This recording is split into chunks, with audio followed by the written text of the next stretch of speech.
My name is Robert Morrissey. I'm the Benjamin Franklin Professor in French Literature. The allergies have taken my voice, at least distanced myself from my own voice.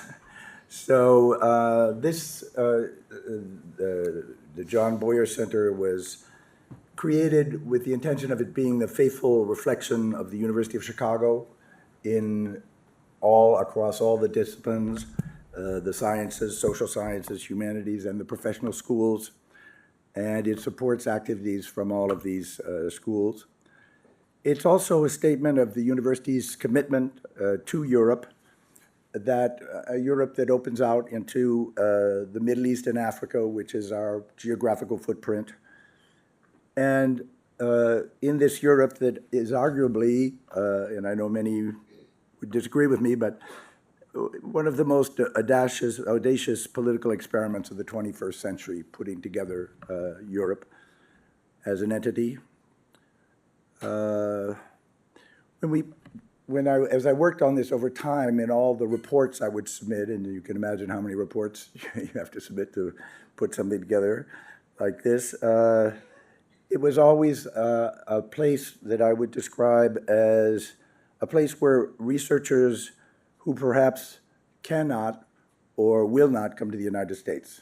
And I realized that in this particular conjuncture, when in the United States, universities are under unprecedented multi-pronged attack, both against their values, but also against their actual finances.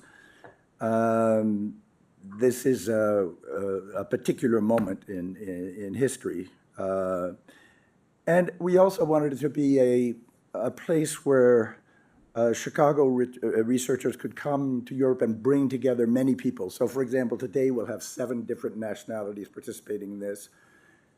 There are events at the University of Chicago with 7 different nationalities, but here almost every event has somewhere between 5 and 15 nationalities represented. This week alone, we'll have a series of conferences one is on nanocrystals and physics, and the other is on the philosophy and logic of mathematics. And tonight is on the geopoetics of urban rivers. And I will have to say, of all the events that I put together, Jennifer has brought the most complex event that I've seen, and it's going to be just a wonderful event. You'll see the barge, the sailing along the Seine is going to be a fantastic experience. So I just wanted to welcome you here, and this is a great event, and I think, Jennifer, you say something?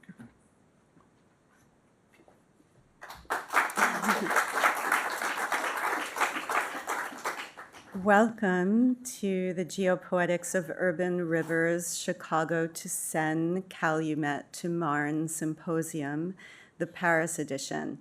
I'm Jennifer Scapitone, a writer and professor of literature and the environment at the University of Chicago, and I'm here to introduce our speakers and this 2-day symposium created out of a passion for watery places in collaboration with my revered colleagues, Sabine Barles and Olivier Brossard.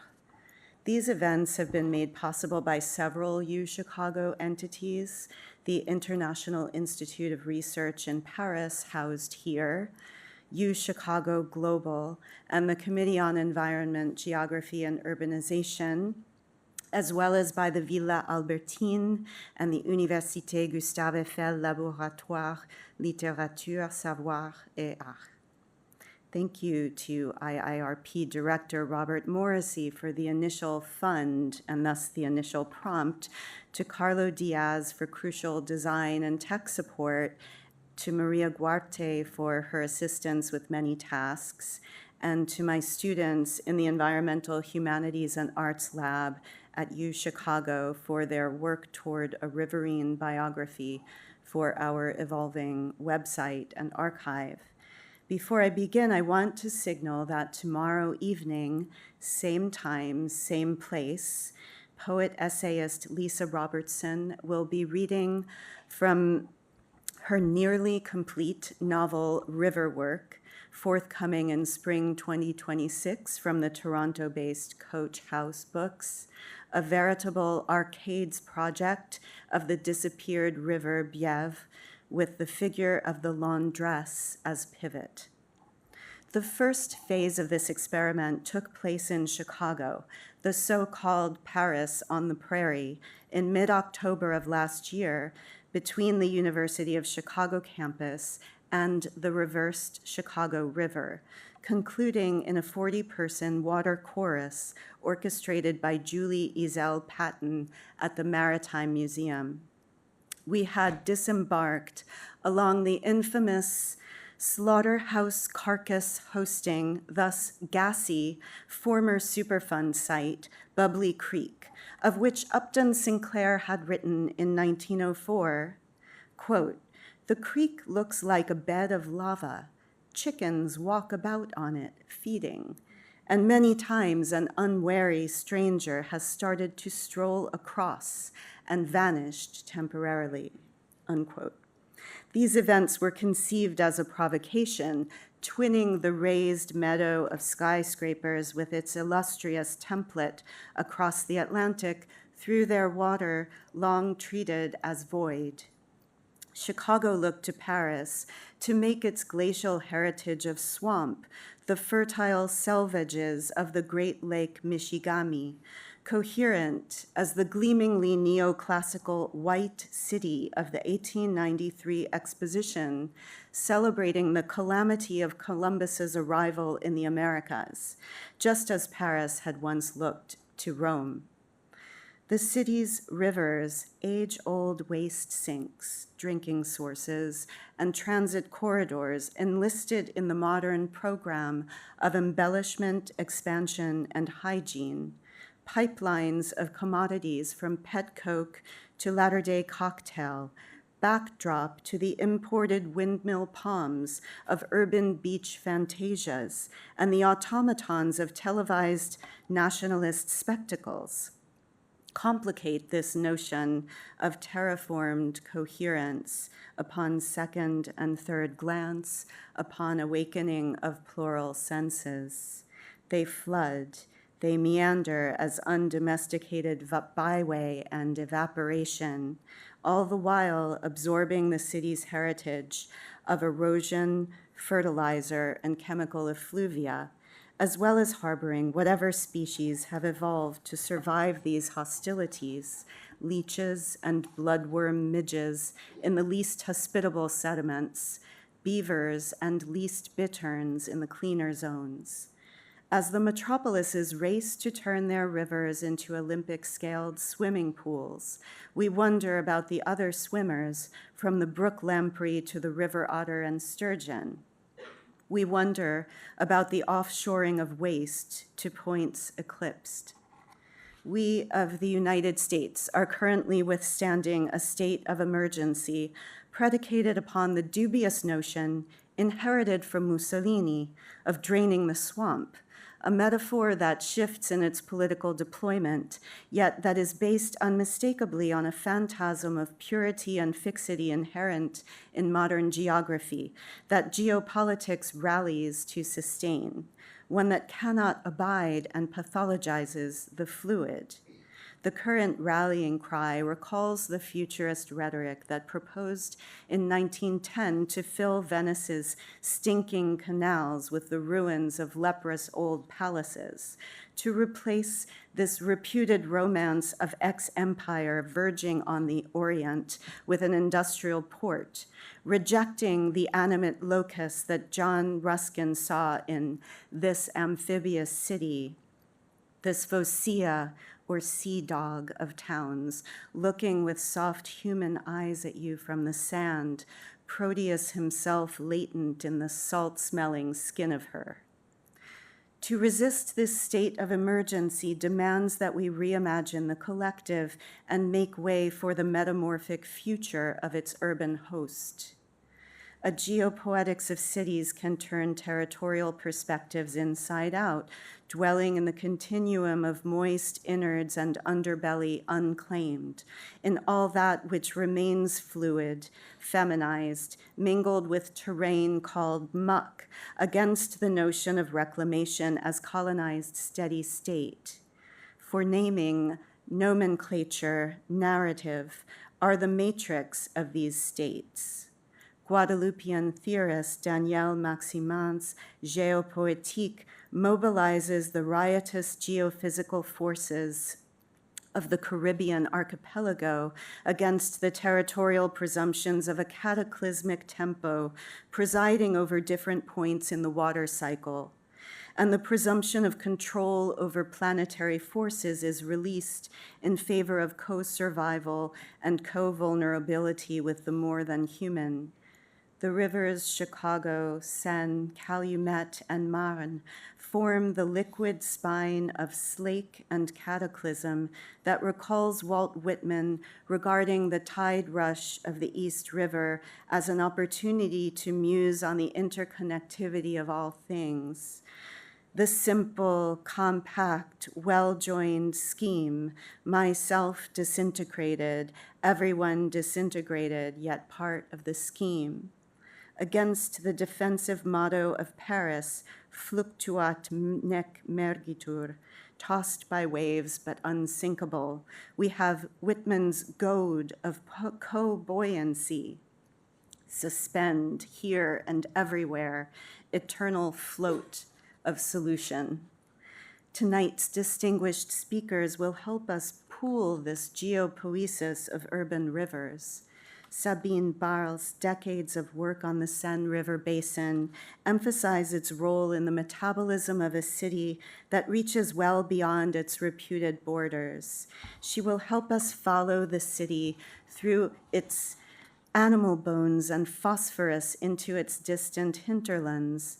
Trained in civil engineering, urban planning, and the history of technology, she works at the Sorbonne and UMR Géographie-cités, and has recently collaborated on envisioning a para-utopian future for the Seine in 2050. Architect Dilip de Cunha's radical work toward dismantling the very notion of the river as a containable entity and colonial tool toward quashing the agon between water and land in his writings and in his design practice with Anuradha Mathur, emphasizes that we dwell in an ocean of wetness. He teaches at Columbia University and the University of Pennsylvania and joins us generously this evening from a studio project in Hong Kong. I can't imagine a more ideal interlocutor for Sabine and Dilip than philosopher Emanuele Coccia, whose visionary work on the consanguinity of life as metamorphosis, on the continuous self as telluric force, elicits the philosophical necessity of a pluridimensional hydrological imagination for our times. Please help me welcome them.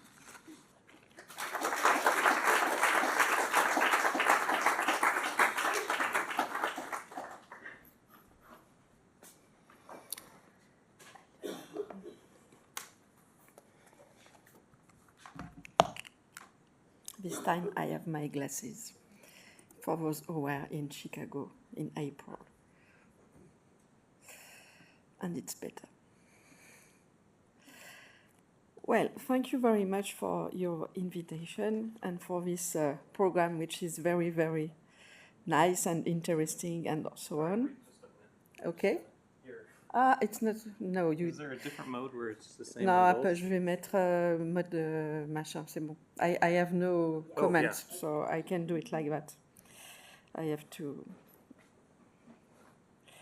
Well, so I am going to speak about the Seine and Paris. Since the end of the 17th century to up to nearly now, I don't know. And what I would like to look at and to present is a material history of the relationships between the city here Paris, the rivers and the whole watershed, centered on the interactions between society and biosphere and on urban metabolism, as Jennifer said a few minutes ago, that is material and energy flows and stocks involved in cities.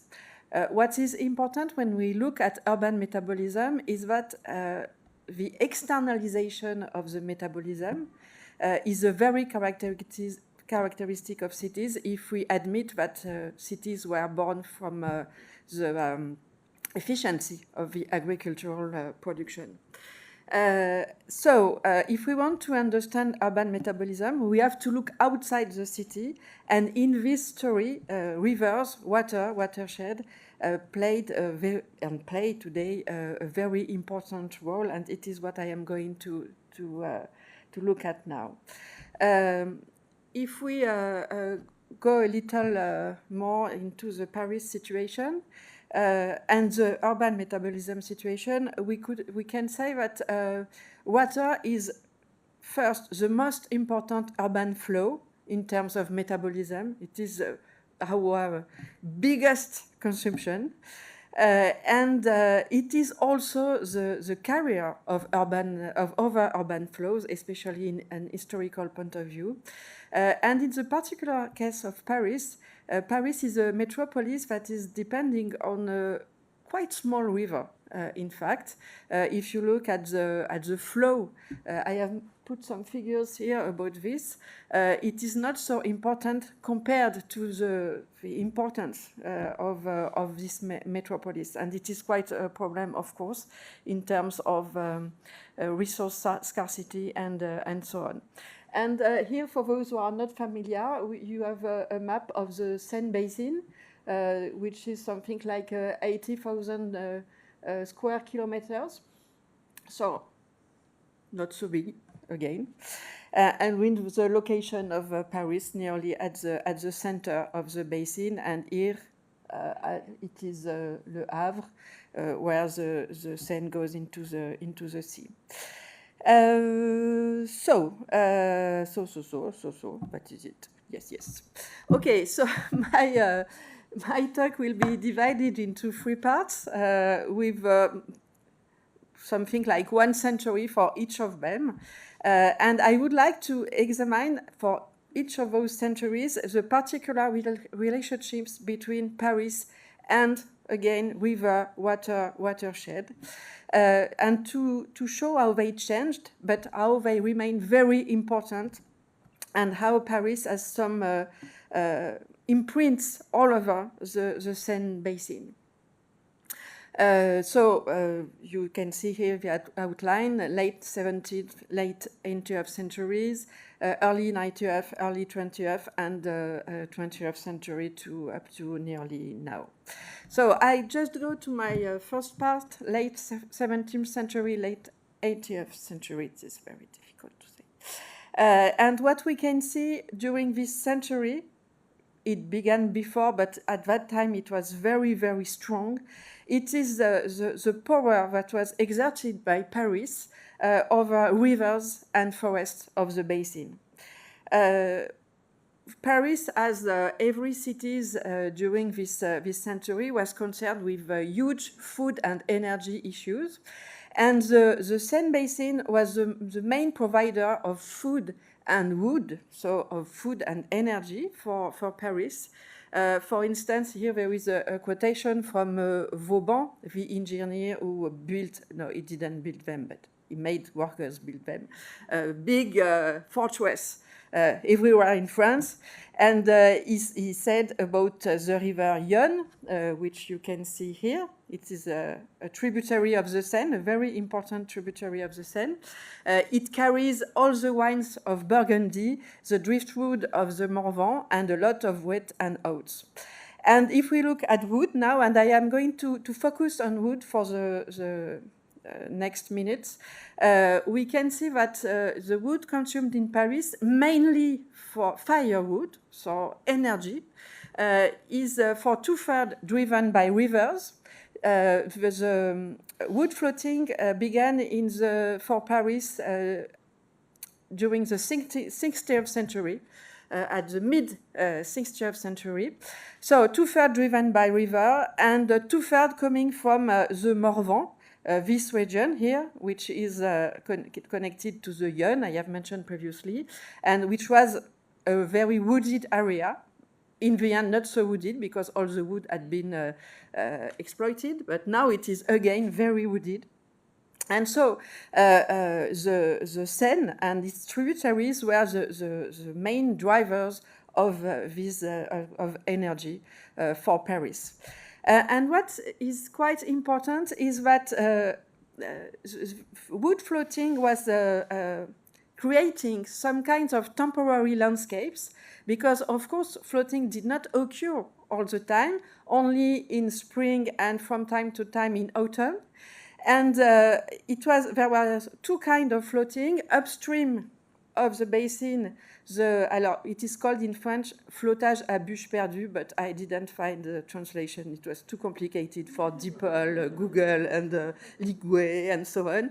But that means that the logs were just thrown into the river, and the flow of the river, as you can see in this, this is not from the 17th century or 18th century, of course.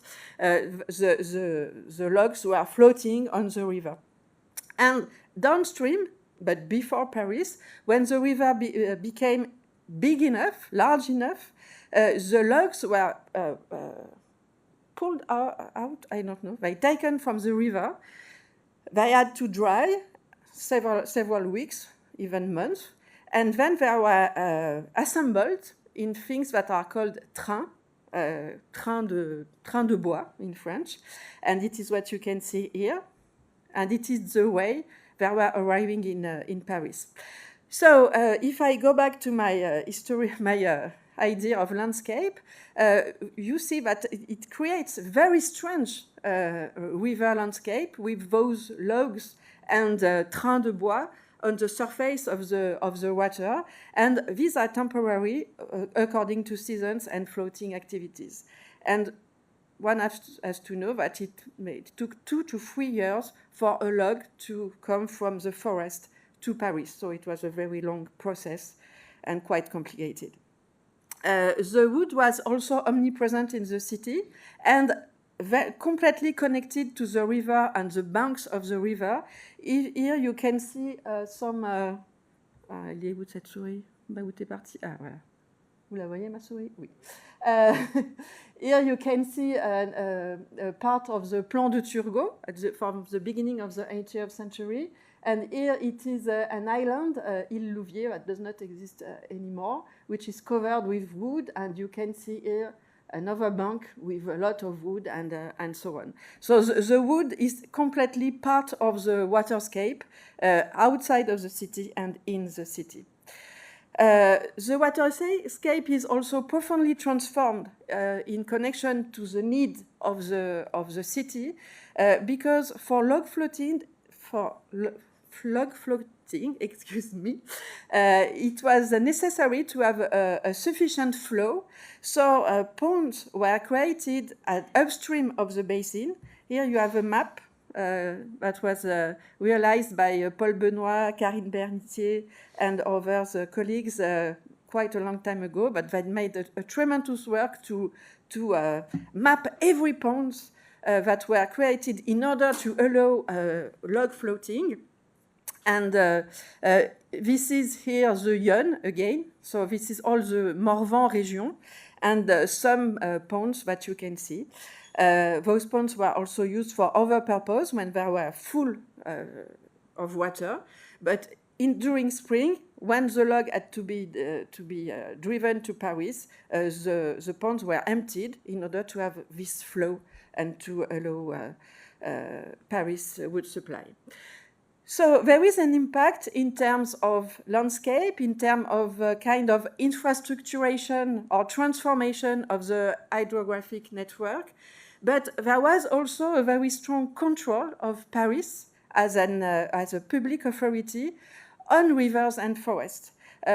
Very often we say that in France what is very important is the Ordonnance des eaux et forêts from 1669, which says that water and forest are under the jurisdiction of the state, of the nation, of the king at that time. But in fact, for the particular case of Paris, there is a kind of derogation, if that exists, same word. So that means that for Paris, it was Paris that had the authority on all the supply area of the city. That means that it had a kind of an extraterritorial control on all this area. The limit of this area that was controlled by Paris was more or less implicit, but in time of crisis, it was really precisely defined. As you can see here, it is when at the very moment of wood crisis in Paris, and it has been defined something called arrondissement of Paris. L'arrondissement of Paris is the area that supplies Paris here in wood. So it is not an arrondissement as a district, as we know today with 20 arrondissements in Paris. And in 1785,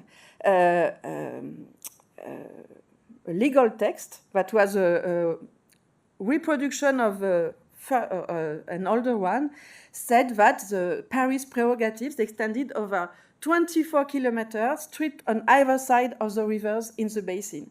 And I asked a colleague, Sylvain Théry, who knows how to map things. I am not good at mapping.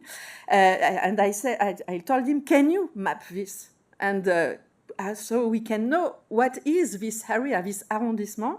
And you can see that it is nearly all the Seine basin. And that means that in this area, all the wood that is purchased by a Paris merchant cannot be sold elsewhere than in Paris. It is not possible to sell it to another people from another place or in another place. That means also that on all this area, the Paris administrations has the control on the river with the priority to wood floating. So that means that, again, the power of Paris is very, very important upon the river and all the basin. And this had an end with the French Revolution. There are several, I have no time to explain the various discussion about this question, but one of the most important transformation that was given by the revolution was the creation of the département, that is territorial administration. And that means that it was no more possible for Paris to have prerogatives outside of its limits. And it has always been a very huge topic for Paris to be able or not to go outside of its limits and to control especially waters. So that leads me to my second part, early 19th century, early 20th century, where we can see a kind of shift from the control of the river to the appropriation of water. I say river, but I know I should not, but they said river. So as they said river, I think I can say river. It becomes very complicated in my mind. But I agree with you in the end. So what happened at that time, the most important question regarding Paris was the question of water supply. And this is connected to something that seems very obvious for us today. It's just because at that time, water became the main way to clean things. For us, it is obvious that we clean things with water. Our bodies, our things, shirts, and so on, and the house, and so on. But it was not the case at that time. And that this change, which is due to hygienism and so on, had a huge impact on waters, especially in Paris, but everywhere. Just to explain what was the situation before. So there was a very small water consumption in Paris at the beginning of the 19th century. It is something like, if you want a figure, 10 to 20 liters per person and per day, but for all the urban uses, not only in the house, but also to give water to horses, cows, and so on, to clean everything and so on, even if they didn't clean a lot of things. And this water was provided mainly by wells. There were something like 20,000 wells in Paris. It is nearly the same number than the number of houses, in fact, so that means that nearly each house had its own well with very, very, very bad water quality, but that's what's like that. There were also rainwater tanks and very few water pipes. There were supplying water from the Seine, a little, but also from springs from Belleville. It is in the north of Paris. Perhaps you know the Belleville Hill, but there were springs there. And there are lots of research work now about those springs. And some coming from the south, Rungis. Rungis is not far from the Orly airport. And these water were used in Paris since the Gallo-Roman period. And together with this, there were fountains and water carriers. So, as I mentioned, what changed is this idea of cleaning. And for Paris, what was the most important thing at the beginning of the 19th century was to clean public space. The question was not to put water into houses, but for households and so on. Only at the beginning to have a clean and beautiful public space. That led to the Ourcq project. The Ourcq is a river that is a tributary of the Marne, and the decision was made to build a canal 80 kilometers long that arrives in the Basin La Villette, we will see tomorrow. This canal was dedicated both to water supply and transportation. Here it is a project of the very early 19th century, and the project is here. It is not the exact actual canal, but I really like this plate, so I put it. And the water arrived in Paris in 1822. So this is a Parisian possession. The Ourcq Canal is owned by Paris, and it is the case today also. And there is here a quotation of 1864 about the prefect of the Seine do. He has the duty to order in the bed and along the banks of the Ourcq Canal, of which the canalized part of the Ourcq River must be considered as forming an integral part, works intended to ensure the supply of water to the city of Paris. So this is very important, and we can connect this quickly because time is going fast, to present-day discussion about the Canal de l'Ourcq, really the upstream part of the canal, because there are discussions about the comment dire, do we have to keep with this canal if we know that it is completely artificial and that the river Ourcq has begun a very small thing. It is very sad to see the river Ourcq just near the Ourcq Canal. The Ourcq Canal is very beautiful. I like him very much, but it is a pity to see what has become the river Ourcq. And we could say that if we think about river restoration and so on, that we could give the river Ourcq its water. But well, so there are discussions, blah blah blah. So this is for the Ourcq, but things became very much more important during the Second Empire. So let's say during the second part of the 19th century, for two reasons. The first one was the annexation of Paris suburbs. That means that there were more streets to clean, and the willingness to supply households. So there was a need for more water, and there was a huge discussion at that moment whether it would be better to take river water or spring water. those in favor of river water, that means the Seine water, said that it was possible to pump in the Seine in Paris, so the supply would be local. It is a little stupid because the water is coming from all the basin, but it would have been in the limits, in the administrative limits of Paris. And they also argued that it would allow to use steam engines, and that steam engines were the very sign of modernity for Paris, which was, as you know, the most modern and beautiful and everything in the world. Those who were in favor of spring water had, of course, a different discourse. First, they were thinking about quality. They said that the better water is the spring water. It is the purest. It has a better taste and so on. And they said also that it was an expression of monumentality with a permanent reference to the ancient works and to do as the Romans did, and by using what had been discovered at the beginning of the century, that is Roman cement. So it was a way to show that we were at least as good, but even better than the Roman.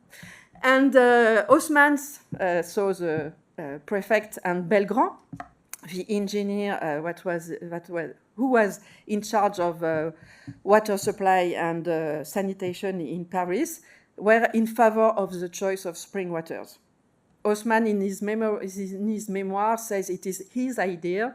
Belgrand, in his writings, says it is his ideas. So I let you choose what you want. But in the end, they won. And the idea of spring water was chosen. Here on this plate, you can see two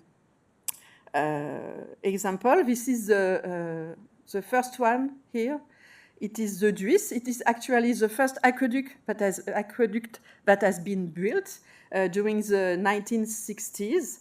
Now this aqueduct is not serving Paris anymore. It serves Euro Disney. So it ends at Euro Disney, and after the aqueduct has been turned into a walk and a GR. A walk, let's say. It is very beautiful. I like it very much. And this other example is La Vanne, which is the second spring that has been diverted. And this led to numerous extraterritorial conflicts because people from those localities said that the water was their water. Water in France is a public good, so it belongs to nobody. There are only right of use, and those rights of use are shared, especially by those who live on the bank of the rivers. So it was very complicated. There were huge debates and discussion, even at the Senate and so on. But Paris won every time. But it had to make some concessions because the local authorities became more and more clever in the negotiation with Paris. So Paris had to give something in return, for instance, to help a city to improve water supply and so on. But in the end, all those infrastructures belong to Paris. These are, again, properties of the city of Paris. And there was an epitaph for Eugène Belgrand that was suggested that he diverted. So I have already mentioned those extraterritorial ownerships. This is a very ugly picture, but it is useful. And with all the aqueducts that were built at the end of the 19th and beginning of the 20th century, that are the representation of this extraterritoriality. There is another thing that is very interesting at that moment, is that when Paris was such in a difficult situation because of its wish to use those springs that were long away from Paris, Paris decided to buy the springs of the Seine. And why is it interesting? It is because this project is an old request from the beginning of the 19th century of the local stakeholders. So here, every municipality here is fighting with another to say where are the actual springs of the Seine, of course. And all of them have a name like Saint-Germain-sur-Seine, Saint-Denis-sur-Seine, and so on, because they want to say, I have the springs of the Seine. And at the beginning, Paris refused this project because Paris authorities said, but we are not interested. It is not in our administrative limits. And the local stakeholders said, yes, but you know that Paris exists only because there is the Seine. It is the daughter of the Seine. But Paris said, no, no, no, no. And in the 1860s, in the end, they approved the project. And when we read the writings of that time, it seems that it was a kind of compensation because Paris had a very bad image as a city that was using and taking the water from local and rural areas. And here it was a way to say, yes, but we also help rural areas because by, of course, buying the springs of the Seine, we are going to design a project that will improve what we call today tourism. And the idea was to help the local development thanks to tourism. So here there is this represents Sequana, that is the Seine. At the beginning, it was supposed to be in bronze, on the bronze? Bronze, yes. But in the end, it was only in, comment on dit? I think plaster or something like that, because Paris didn't want to spend too much money. And the problem was that the nearest train station is 17 kilometers from the springs, and it was really too long to go from the station to the springs. So this was not a very good project. But one has to know that 10 to 15 years ago, the question came again, and the idea was that the city of Paris would sell the springs of the Seine to the Département de la Côte d'Or, where the springs are located. But the project was to develop un parc d'attractions. Comment on dit? Amusement park, thank you. And Paris said, no, we can't do this. There it is Sequana, and Sequana cannot have an amusement park, so the project was abandoned. I think that I am very late, and what happened during this century, of course, what happened downstream of Paris with the birth of wastewaters, which is a consequence of household supply. Before there were no wastewater, and this notion did not exist in France. And this is a kind of new metabolic flow that is a flow that transports water coming from households and comprising organic materials, urine, feces. It has taken some time, but in the end it was like. And the idea at that time was that sanitation had to answer a dual objective, goal, that was health and agricultural interests.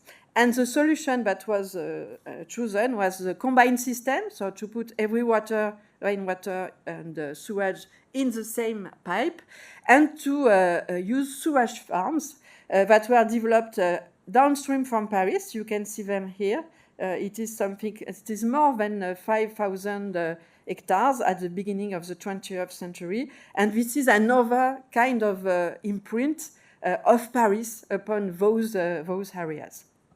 Now, if I go to my third part regarding the 20th century, the control of the water didn't end. As I said, Paris still owns the canal, the aqueducts, and so on.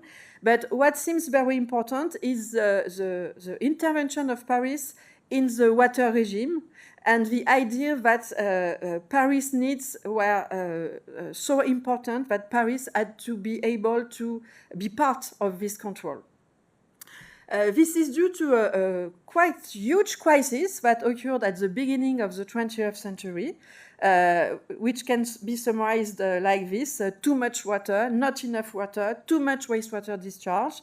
Everybody knows the flood of 1910, which had a very huge impact, not only a material impact, but also in mines. And in 2010, everybody in Paris was, since 2000, everybody was saying, we are going to have the flood, etc., etc., but it didn't came.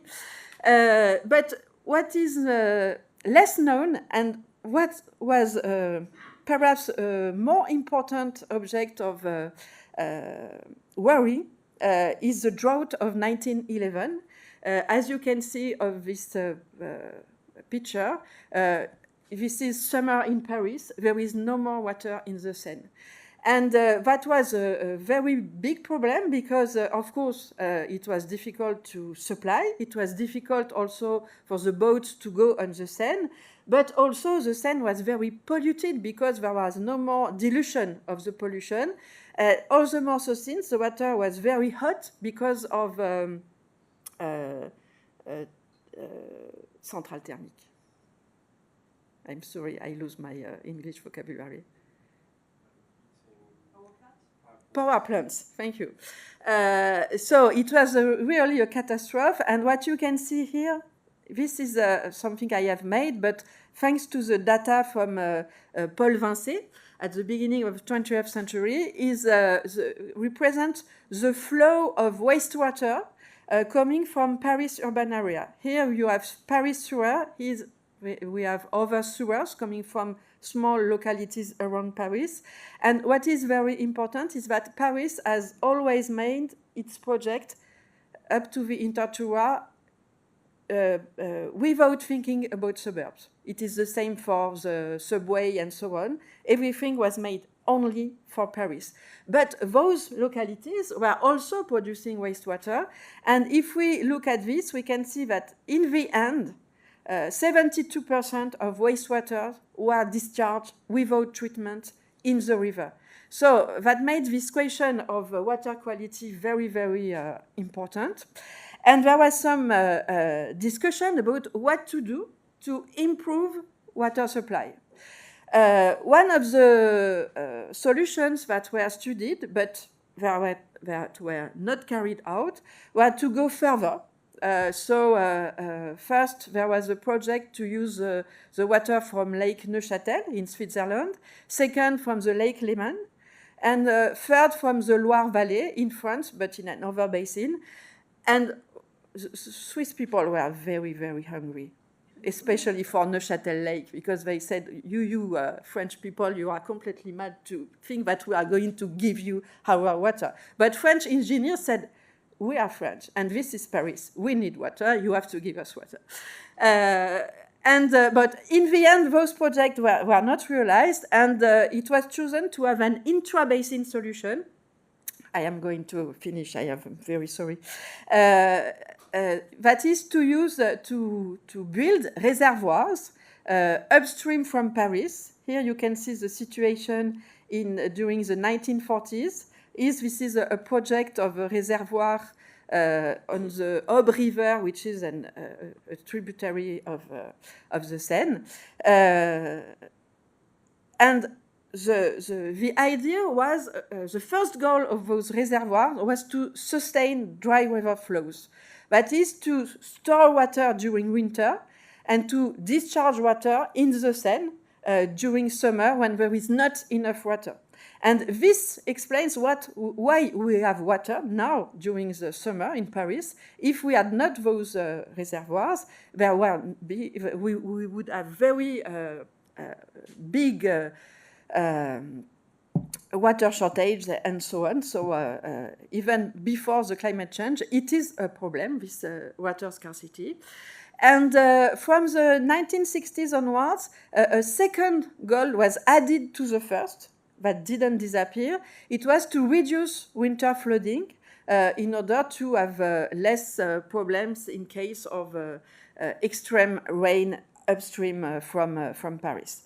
And those infrastructures can be considered as, again, extraterritorial infrastructures because the only reason of being there is Paris urban area.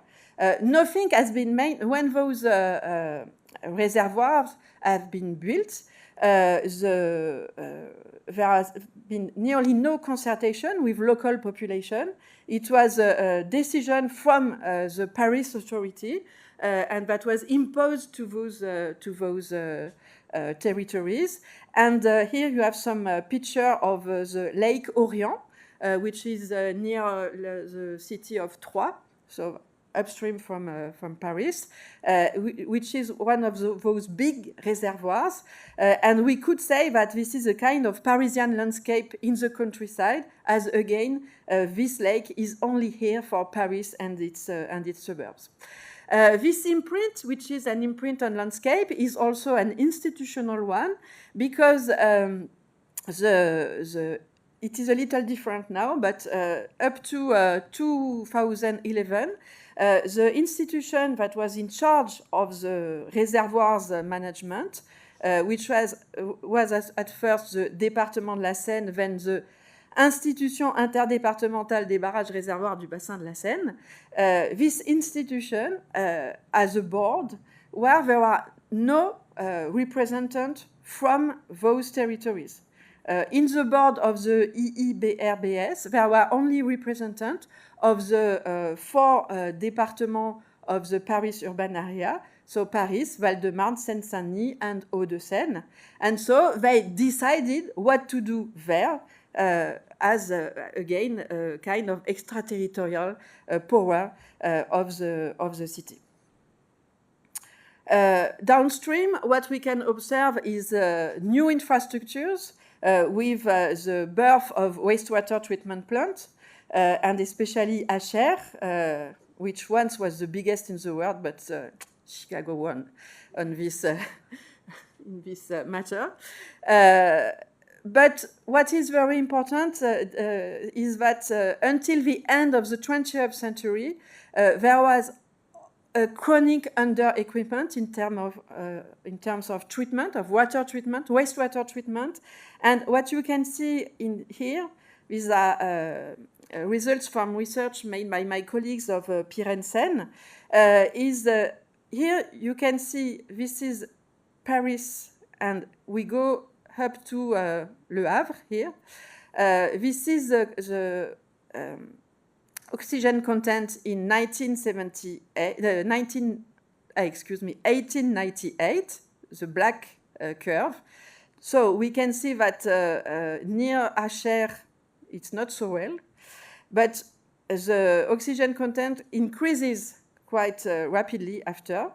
And if we look at the situation in 1970, which is represented with this dotted orange line, we can see that the impact of Paris lasts very long in terms of time, but also distance from Paris. And this is also, of course, a kind of mobile water imprint of Paris. Now, the problem that is adding to this is, of course, the agricultural one, but it is another story. So, as a conclusion, I would say that in the end, we can say that the basin has been put at the service of the Parisian metabolism. I don't say again what I have already mentioned, with a multifaceted urban imprint on landscape, infrastructure, control, with extraterritorial control or strict extraterritoriality for land acquisitions. And this shows how, in the end, Paris extends through water away from its limits. There are other ways that it extends over its limits. And of course, I don't want to say that the Seine is only controlled by Paris. The state, of course, has a huge role in terms of navigation, for instance. But what seems to me very important is this idea of extraterritoriality and the idea that when we see the Seine, when we think about Paris and the Seine, at first we think of the Seine in Paris, the banks, the bridges, and those beautiful bridges, the Pont Neuf, the Pont des Arts, blah, blah, blah, blah. But this is not the story of Paris and the Seine. The story of Paris and the Seine is a story of Paris and all the watershed. Thank you very much.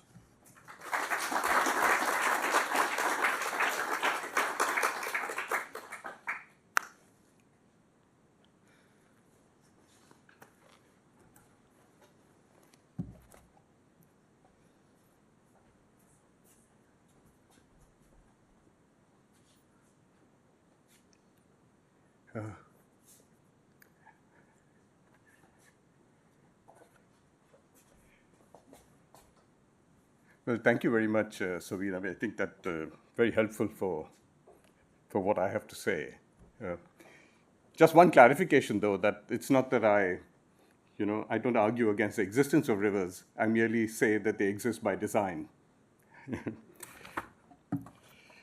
Okay, so this will keep me on track. Well, I first want to thank Jennifer. Thank you so much for inviting me. I mean, thank you and your team. I got a taste for your project in Chicago, and I must say that I was really, quite captivated, particularly by the idea of art, not in its representational capacity, but art in its demonstrational capacity.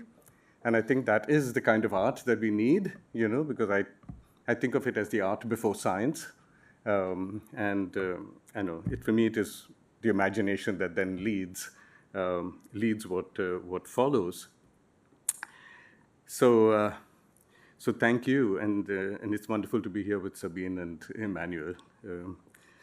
So I want to start with the word for colonization. Colonization doesn't go away. It just keeps morphing. Today it is not for spice and gold, but it is for rare earth, metals for technologies, real estate for riveras, exotic landscapes for tourists, deserts for solar panels, biodiversity for medicine, forests for carbon sequestering. Colonization, it seems, will stay as long as the Earth's surface, its ground, remains unquestioned. The same surface that we take for granted to be the ground of habitation, the same surface that is in trouble from climate change, the same surface that is the undisputed ground of difference. What is this Earth's surface? We learn in geography class that it is 30% land and 70% water, but everybody knows that it is really 100% land, and 0% water, but basically water in the service of land. Water tasked with supplying and draining land, shaping and improving it, providing it with energy and transportation, increasing its value with waterfronts, and so on. We manipulate the place of this water at will, and we map and mine the land beneath it, with water being merely an inconvenient occupant of land. Water, in other words, is a colonized entity. We perpetuate its domination by speaking a language of place in which water does not exist on its own terms, but the terms of land on the terms of land as basically not land. Can we liberate water from the grip of land? Perhaps in liberating water, we will liberate people from the grip of colonization. Now here, the Seine may have something to say. The Seine that is in fact three Seines. There is the terrestrial Seine, which Sabine has really spoken about, the hydrologic Seine, and the oceanic Seine, and consequently, an urban Paris, a fair weather Paris, and an emergent Paris. So let's look at each one of them.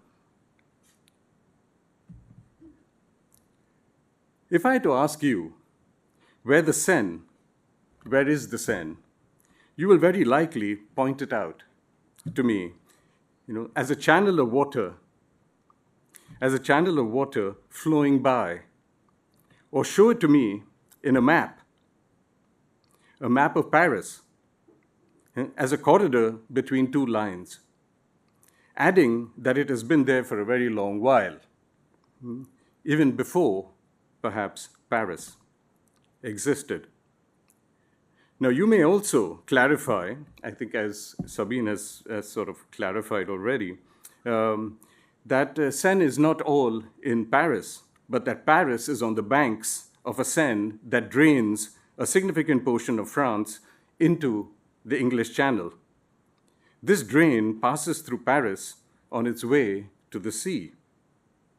Now, I'm disciplined enough by geography to know that what you're referring me to is the terrestrial river that dictionaries define as flowing water in a channel with defined banks, an entity that we are taught in school to see as a natural feature of the Earth's surface, a feature that commands a space of its own and its own unique ecology. We also learn that the terrestrial river is the spine of civilization and a vital infrastructure extended in pipes, canals, and sewers, inspiring other infrastructure of flows such as roads and rails, wires and conduits, and beyond the material world, histories, texts, time, thought, and argument. They all are seen to flow as rivers do. We consider these rivers universal, meaning that to see one anywhere is to expect locals to see it too, to expect them to have a name for it. I'm, however, acutely aware that what I'm looking at here is not merely a representation of a natural entity.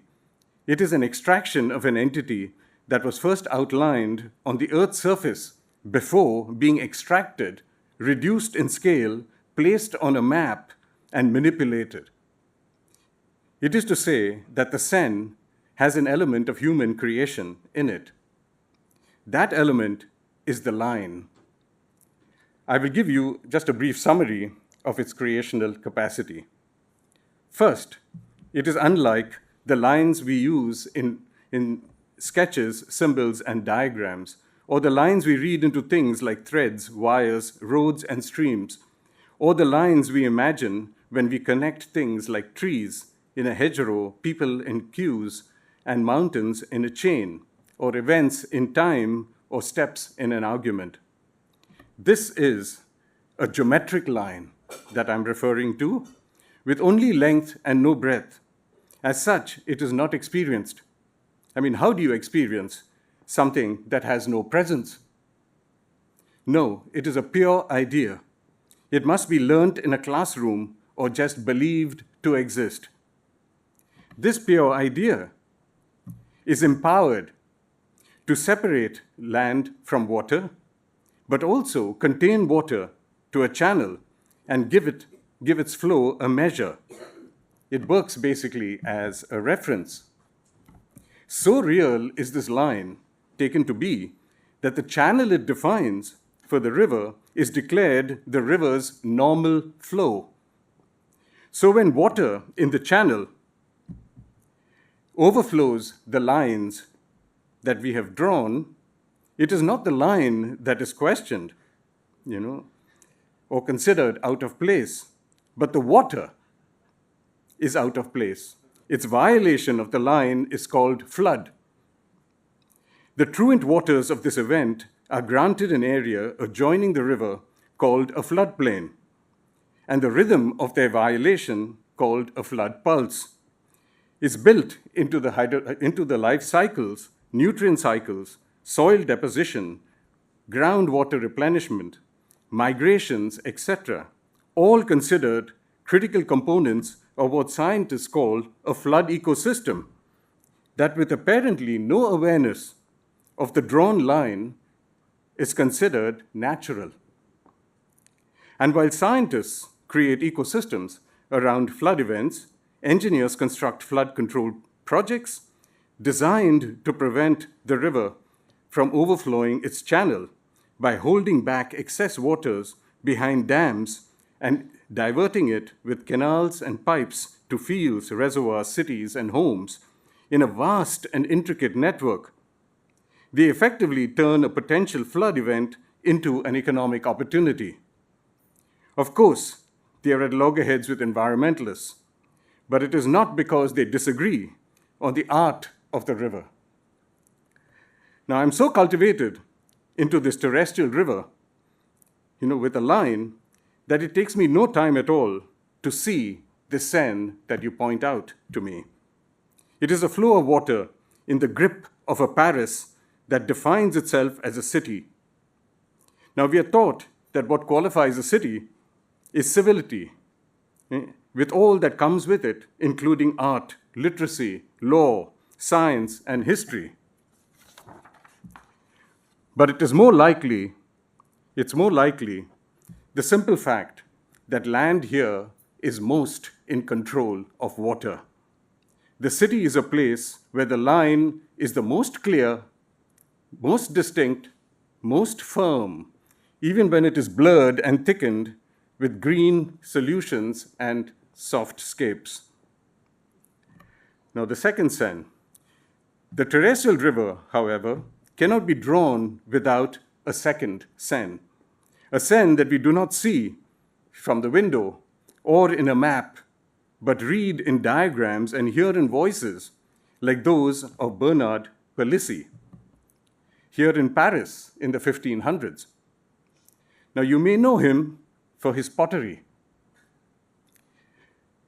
And he was famous for his trying to break the code of Chinese pottery. And now you have Palissy ware, named after him. Now, you may know him for his pottery, but he was also an amateur hydrologist, besides being a Huguenot who ended up in the Bastille. So when we pass the Bastille tomorrow, you may want to just, shout out to him. Springs, he said, are wholly fed by rain. In other words, the water in the Seine, whether it falls from clouds or comes from the earth, is rain. Now, said another way, the Seine is not a singular flow.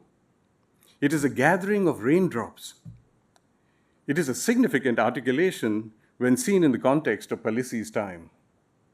I mean, imagine looking at this now and you see multiple raindrops actually flowing, and those raindrops come from different sources, different clouds. Now, he was challenging a belief that had persisted for centuries, which is that rain is not enough to feed rivers. Now, you look at the drizzles that come. I mean, who would think actually that it was enough to feed a river like the Seine? Now, it meant that rivers needed water from another source, and this was considered to be the sea coming through the earth. Because the rivers ran to the sea, but the sea was never full, so unto the source must the rivers return. This was said by Aristotle, this was said by Plato, this was also said in the Bible, in the book of Ecclesiastes. So it made for some wondrous drawings and experiments, most significantly by the Jesuit Athanasius Coccia in the 1600s, who visualized terrestrial rivers making their way to the sea, flow, entering the earth, turning into vapor by fire, rising through channels to mountains, condensing back to water, and emerging through springs, as rivers on the earth's surface.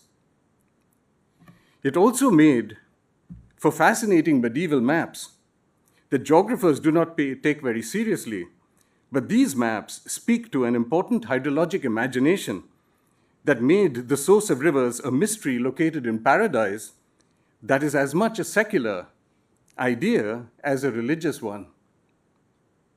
Now, to both Coccia and the medieval mapmaker, the terrestrial Seine that we see outside here, anchors a river that does not end in the English Channel, but continues to the bottom of the sea, through the earth, to emerge on the Burgundy Plateau and flow down again. Now, this imagination was the norm until Palissy drew attention to another route through the atmosphere. A century after him, another amateur hydrologist here in Paris, Pierre Perrault, published a study of the Seine basin, I'm talking 1670s, in which he determined that only 1/6 of the rain that fell in the Seine basin, in which flows basically on the Earth's surface. He was seconded a decade later, 1680s, by Edmé Mariotte, who did a similar study of rain in the Seine basin above Paris and found that the flow past Paris was closer to 1/7, possibly 1/8 of the total amount that fell in the Seine basin above Paris.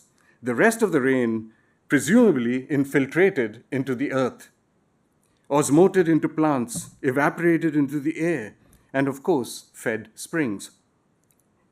The Seine here reached the sea, evaporated from there into the atmosphere, formed clouds of moisture, and condensed to rain that fell across the basin, only 12 to 15% of which formed a flow that coursed through Paris to the sea, and then, of course, to return again.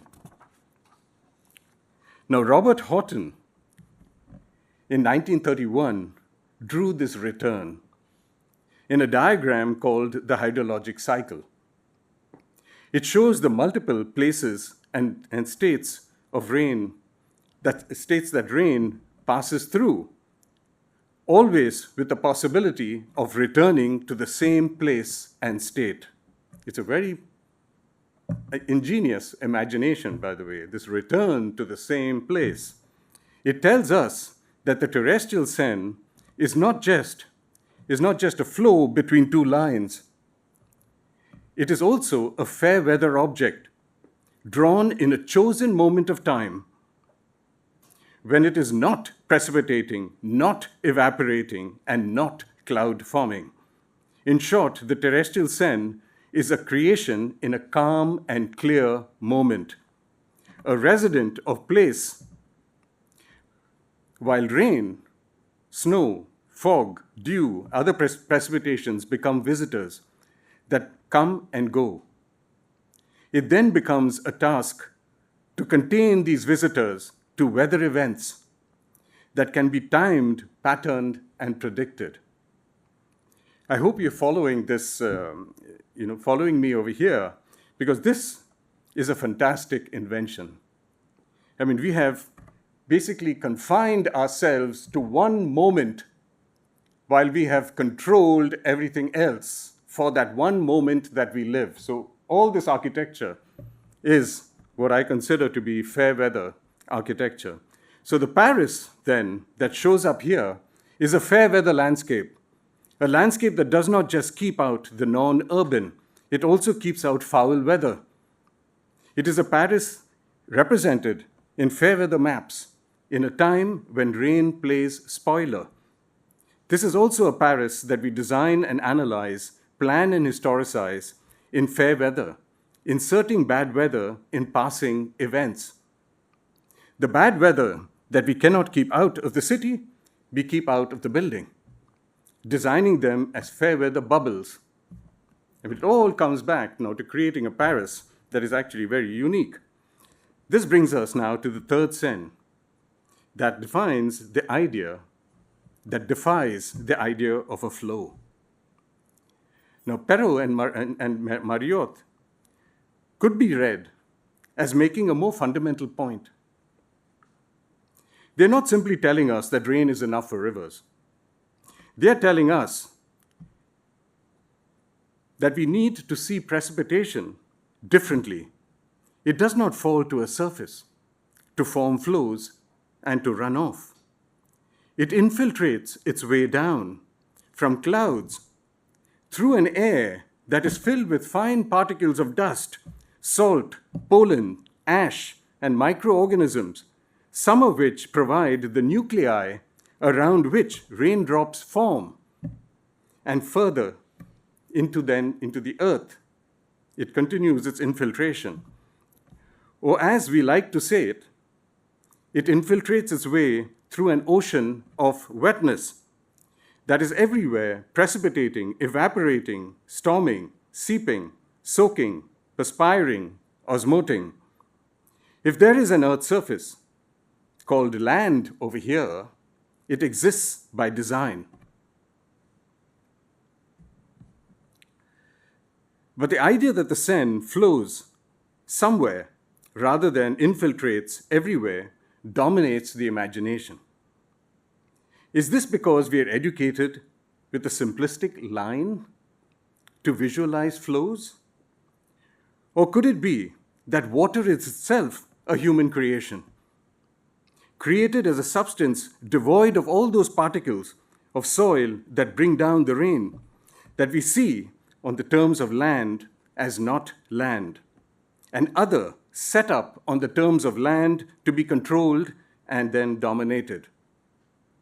This third Seine is not water set apart from land. It is an ocean of wetness. You may not see it, but it fills the senses. The ancients were in awe of the substance. Its ubiquity, vitality, necessity, and power to transform and be transformed both fascinated and terrified them. We are immersed in this Seine as wet stuff ourselves. I mean, you've got to think about it like this. The sea is 96.5% water, they say. The rest is salt. A cucumber is 96% water. But we do not call a cucumber a water body. Yet, it is capable of quenching a thirst. This, then, is a Seine liberated from the clutches of land and the drawn line. As such, it does not look for a beginning in a point at the start of a line. It just looks for replenishment of its wetness. The Paris that shows up here, then, is not a place on an Earth's surface. It is a place between clouds and aquifers, deep aquifers, that does not presume a surface. This Paris asks to be appreciated in section, across a depth, rather than in plan, across a surface. It needs to be worked immersively by gradients of wet and less wet, high and low, rather than extractively by separations of land and water. This is a Paris that is in the Seine. It operates with a language of infiltration rather than flows. If the terrestrial Seine inspires linear and hierarchical approaches to infrastructure, place, time, text, ideas, etc., this oceanic Seine inspires a nested and fractal approach to the same, with schemes that encourage simultaneity and multiplicity of the raindrop. Now, we have not had the opportunity, unfortunately, to engage this emergent Paris in the Seine, but we have engaged Mumbai in an estuary, Varanasi in the Ganga, Norfolk in the Chesapeake, Rome in the Tiber, among other places. So I just want to show you a few examples just very quickly. And pardon me if I have to go through the slides fast, but I'm aware that Jennifer has a website here that, on which this presentation will be, so you can spend time maybe looking in more detail at it. So in Mumbai, we chose not to see a city on an island in the sea, which is how planners before them, British administrators, saw Bombay, namely as an island city. We rather chose to see a place in an estuary in the monsoon. So you see the estuary on that side, the island on this side. In the monsoon, a place that is being forced into the mold of an island city. If an island privileges a plan, imaging and imagining of place where land meets sea across a line, an estuary encourages a section, imagination, and imagining of place where rain meets tide on a gradient of high and low. If an island encourages spatially formed islands within islands, an estuary works materially, with material-driven rhythms and practices.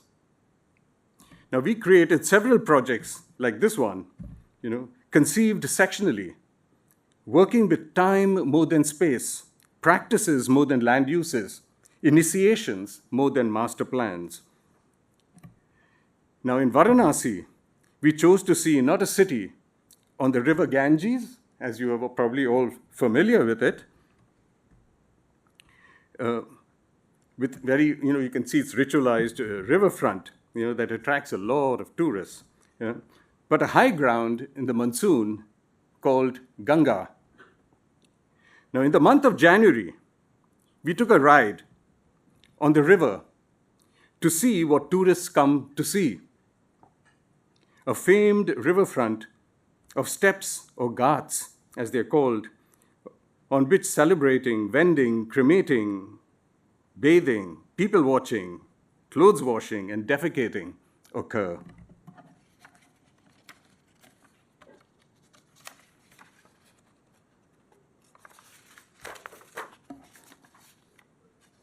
In June,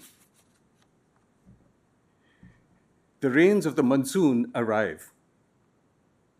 The rain rises, the river that we've defined now, rises 50 to 60 feet, submerging the riverfront.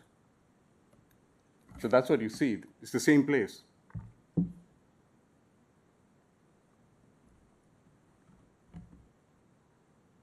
So that's in the month of January, what the tourists come and see. This is if you go in the month of August, that's what you see. You're not allowed to go on the river then. So we just got to watch it from bang. That's 50, 60 feet. And then the cleaning begins. The month of October, cleanup. We're expecting the next set of tourists, I guess. But all this is silt from the Himalayas.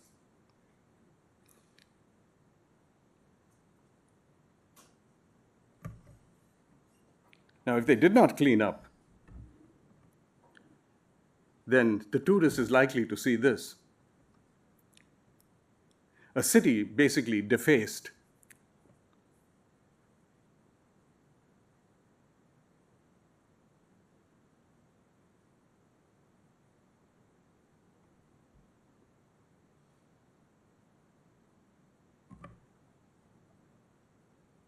But then they would likely also be open to the other side of Varanasi, where tanks work in a world of infiltrating rain that can be mostly, that have today been mostly destroyed. They reveal a place extracted from rain of the monsoon and placed on a river by design. It is precisely, such extraction and loss of infiltrating systems across India that has created the river that rises, an immense amount of tragedy every monsoon. So everything in Varanasi participates in infiltrating wetness, including the air that you see here, and these are just excerpts of very large drawings that are produced for exhibitions, that is produced for an exhibition called Ocean of Rain. You see them in streets. You see wetness in streets. They all hold wetness in infiltrating systems. You also see it in walls that are now, because they're being made of glass, are rejecting any infiltration that is possible. Now, it is perhaps, this wonderful infiltration system that is treasured in everything we do. Remember, we are talking about the multiplicity of the raindrop. I mean, it's probably why Ganga is revered as a goddess. You know, you don't confine a goddess with lines, do you? So, there's a last project, just very quickly. Now, this past semester, we worked with students at the University of Pennsylvania on 2 Romes. An urban and fair weather Rome that you see on the left side here, an urban and fair weather Rome on the banks of the terrestrial Tiber, confined between 2 drawn lines on the Earth's surface, and an emergent Rome that you see in an oceanic Tiber that is an all-consuming wetness between clouds and aquifers, you know, or between the Apennines and the Tyrrhenian Sea. We are familiar with the first Rome. We need to know the second Rome urgently for a warming future that threatens the Earth's surface with erasure and chaos. So the design studio produced 7 Romes in the Tiber. There was an ephemeral Rome set against an eternal Rome, a depositional Rome set against a stratified Rome, and so on, that you see here, which I just put in a diagram just to introduce to you.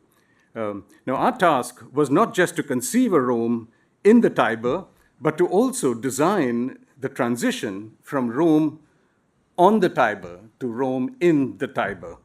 So we're not being idealists over here. We are structuring a transition that is precisely where design lies. Now, this is the work of one student, and I just show it to you as the total project that we had as a final review just probably about a month ago now, or less than a month ago. So we subtitled the studio Decolonizing Rome, because decolonizing does not begin with liberating people in distant places like Africa, Asia, America, and Australia. It begins with liberating wetness from the grip of a binary of dominant land and subservient water, a water that today is rising everywhere in protest. Now we may choose to live in an urban fair-weather Paris, on the banks of a terrestrial Seine. But then we must live with the enemy that we create of water across a line, and know that we do it by choice. A choice that 90% of the people on the globe would like to have, but may choose otherwise. On the other hand, we may choose to live in an emergent Paris, in the Seine, taking neither the Earth's surface nor water for granted. Thank you.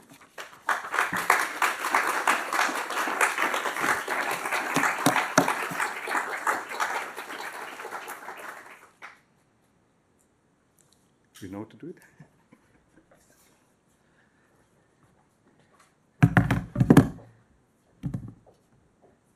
It's okay. Thank you. Yeah. Okay.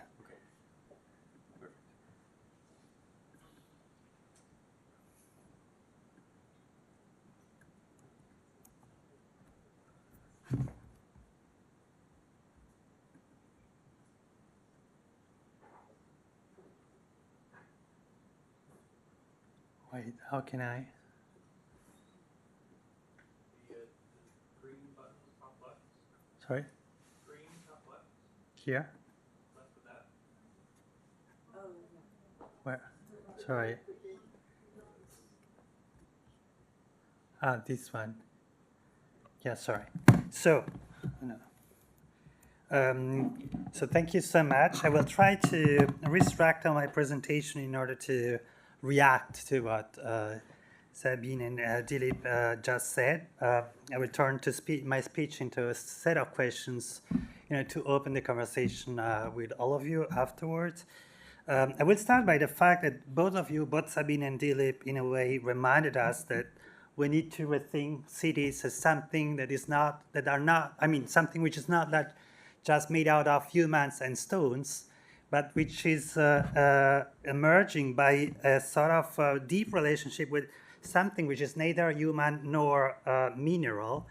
And because of that, I will I will remind you that cities were born in the origin as gardens. I just give you a very short example or a witness. There is a huge research on that, but we forget, for instance, that what we call Amazonian rainforest is an urban settlement. I mean, it's an inhabited space, inhabited still today by 385 ethnic groups, but it started as a sort of settlement that produced the forest. We forgot, actually, and there is a lot of research in historical ecology and in archaeology that showed that Amazonian populations actually produced this biodiversity, which now we consider as the example par excellence of biodiversity on Earth, and they did it through very different way of domestication of other species, plants and animals. Namely, one of the most interesting ideas of ecologists, historical ecologists and archaeologists, is that those populations are not or did not domesticate single individuals or single species, but they domesticate landscape. They domesticate landscape in order to produce this amount of this richness of species within the space. But just beyond the Amazonian example, we have perhaps to come back to the basic data of anthropology, which since the last century, this is just one very simple example of a book that was extremely controversial, but which for the first time showed that actually what we call cities were an invention after the invention or the discovery of agriculture. So basically, I'm simplifying, but the main idea is that human beings used to live for a huge amount of time as hunter-gatherers, and then something happened, which is the fact that someone fell in love with plants and decided, in a way, to renounce to the basic asset of human life, which is mobility, in order to stay close to this group of shrubs and trees. In a way, cities are a very strange mixed blood bastard children of an illegal marriage between plants and human beings, which are not supposed to marry because they don't just belong to different species, they belong to different kingdoms. So in a way, cities are the result of this crazy love for human beings and cities. And the cities, I'm stressing this idea that the garden is the big bang of every city. It's not the garden is not something which is in a way interrupting the urban fabric. It's on the contrary, it's what produce every city in the world, from Paris to Chicago to Dakar. So the fact that human species build cities is actually a consequence of this love. And that means that cities are, since the beginning, this very strange mixed hybrid agrozoological project. And because of this project, I think water is extremely important because of the fact that the city was born as a multi-specific project, and as a garden, the water becomes for the plants themselves, so to say, an important element. Also because I don't know if you know, but there was a couple of years ago, perhaps more, a study published on Nature, I think, that demonstrated, that proved that actually the Amazonian rainforest is called rainforest not because of the fact that it's not that there is a forest because there is a lot of rain. It's because there is no, it's not because there is the rain that there is a forest. It's the other way around. It's the presence of the forest that is triggering this amount of water in this region. and this physiology that has Dilip showed. And perhaps one of the first point and one of the first questions would be, if we start to rethink cities as this association, which is not necessary responding or answering to a biological need, perhaps we should also overcome the concept of metabolism. Perhaps we should, in a way, think of this association of this like symbiosis with other species in terms which are going beyond the very physiological conceptualization of homeostasis. But what is interesting to me is the fact that the presence, both Sabine and Dilip showed us that because of this very strong and immediate relationship between the city and the river, the cities cannot consider itself as a purely territorial entity. I mean, Sabine showed us how, in a way, because of royal claims and arrogance, but in a way, when it comes to the water, a city cannot just think itself as the space occupied by a number of citizens. It has to embrace something more, and they showed us that this something more includes, for instance, the sky. So the point, one of the, I would say the second point I would like to raise and to ask you, also because you said, Dilip, that in a way rivers are since ever, because they are artifacts, because they are like artificial entities, they are also the model for other urban artifacts, the paradigm in order to think roads, trains, and so on. So my second question would be, what would be a city which is based, which goes beyond the distinction you are criticizing between land and water, but in terms also, what is a city which is going beyond the distinction between land and sky?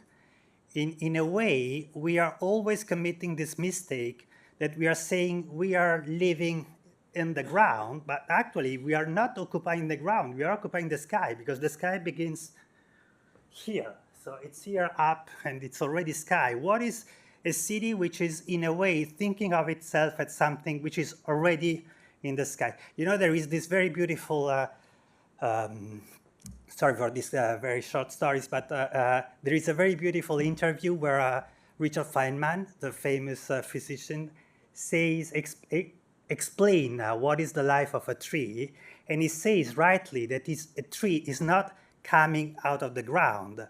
From a purely physical point of view, a tree is just, in a way, materializing the sky, because the tree, what we see, the trunk and the leaves, they are just CO2 and sun, the energy of sun. So the tree is someone who is taking the energy of the sun, grasping the CO2, in a way liberating oxygen and taking the carbon in order to become solid. So in a way, a trunk is solidified sky, solidified air, so in a way. So, and the city perhaps should think of itself this way, or in order to be a little bit more, how can I say, faithful to this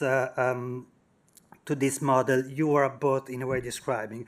What could be interesting, taking water in terms of you both described, but also the sky, it's also that perhaps because of that we can think of a different form of political organization. As you probably know, the discussion on what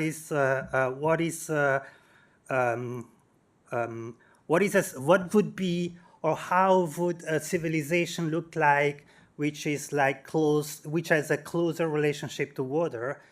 Actually, this kind of question was, in a way, deformed by a huge bias provoked by this book from which had a huge impact on history for a long time, and Oriental despotism. And the idea was that every civilization which is, in a way, which has this closest relationship with water and rivers, it's a form of despotism. Of course, it's bullshit, but it needed, I mean, we needed a huge amount of time, you know, to destroy this prejudice. So what is a political organization which is, in a way, coming along with this fluid circulation of water? And then the last point, and it's also a way to make an homage to the architect who built this building. We are in the space built by a Chicago-based architect whose name is Jenny Gang. I would like to ask you, and I formulate the question through a project I'm doing with Jenny Gang and Beatrice Grenier, who's the director of international project of Fondation Cartier pour l'art contemporain here in Paris. The question is, actually, how can we, in a way, give back not only the city, but also what the city embodies, so the art, the culture, to the river. So we are taking from the river a lot of things, energy. How can a city, in a way, restitute something, not just in terms of energy, not just in terms of balance or thermodynamic, whatever, but in terms of culture, how the city can make culture with the river. And in order to give you perhaps a first embryonic answer, I tell you of this project I'm doing with Ginny and Beatrice. So we invited, me and Beatrice invited Ginny last year in Mondrian's house in Netherlands to concoct something. And Ginny had an amazing idea to redesign all this area, which is a very symbolically charged area because it's the Seine, the section of the Seine where there is perhaps the biggest concentration of culture in the world, perhaps a Frenchman would say, because there is the Louvre and there is the Tuileries Garden. And the idea would be, how can we merge the city, the garden, and the museum? How can we think of the three of them as something which are no more distinguished and separated? So Ginny produced a very beautiful sketches. I give you just a couple of sketches. We will publish a book at the beginning of next year about this project. But in a way, what would be interesting is to read. I mean, and of course, to transform this area into a marsh would be a huge provocation, of course, for the entire administration, who, let me tell that, faked a real interest in the life of the Seine. I don't know if you followed the huge discussion last summer about the cleaning of the Seine, which has nothing to do with the respect of the Seine, or which the attempt of let this space, this water, liberate itself from the colonial attitude of the land, because it was not about an ecological project. It was just about transforming the Seine into a huge swimming pool. So it was how can we, in a way, let the Seine become part of the Louvre and part of the expression of the culture of a city. So I will stop here. Just a question that just perhaps the last element. This idea of let a city, a museum coincide with the city and with the nature itself is not as crazy as it could appear. It was theorized in the last century by one of the most incredible landscape architects that has ever lived, which is Patrick Guedes. So I invite both Sabine and Dilip to come here, just to give me answers now, to begin the discussion, and then of course I will give the word to the, yeah.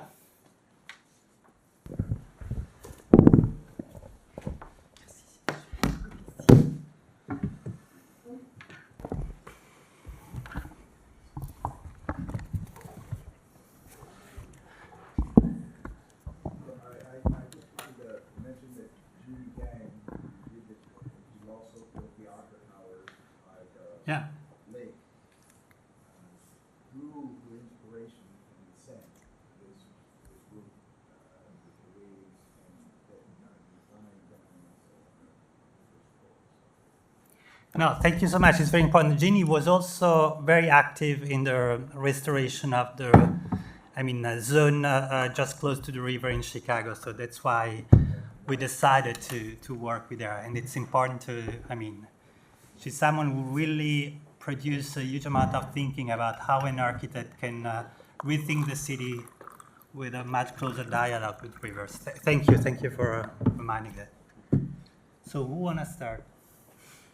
Okay, I go. Thank you. Well, you asked 3 questions, if I remember, and it is very difficult to answer because what you said was very rich. I think you said that why don't we think about symbiosis more than metabolism? Yeah. Or beyond this idea of metabolism. I think that this idea of metabolism is useful for many things, but it has, of course, a very huge limit. Is that when you study, for instance, urban metabolism, you have to put limits. You have to say, I am studying a system that is the city, and these are flows coming in, out, and so on. So that means that implicitly or explicitly you say that there is a difference between a city and nature, the city and the sky, the city and the water, and so on. And it is a little contradictory with the idea that there is a community of people, cities, nature, water, sky, and so on. So I don't have the answer to how we can cope with this. I still think that metabolism is useful for some things, but we don't have to be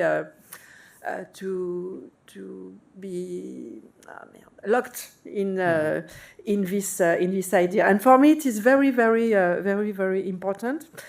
But another thing is that if we look at the present day situation at a city like Paris or another one, and in our world, we can't say there is a symbiosis between a city and its hinterland or the city and nature.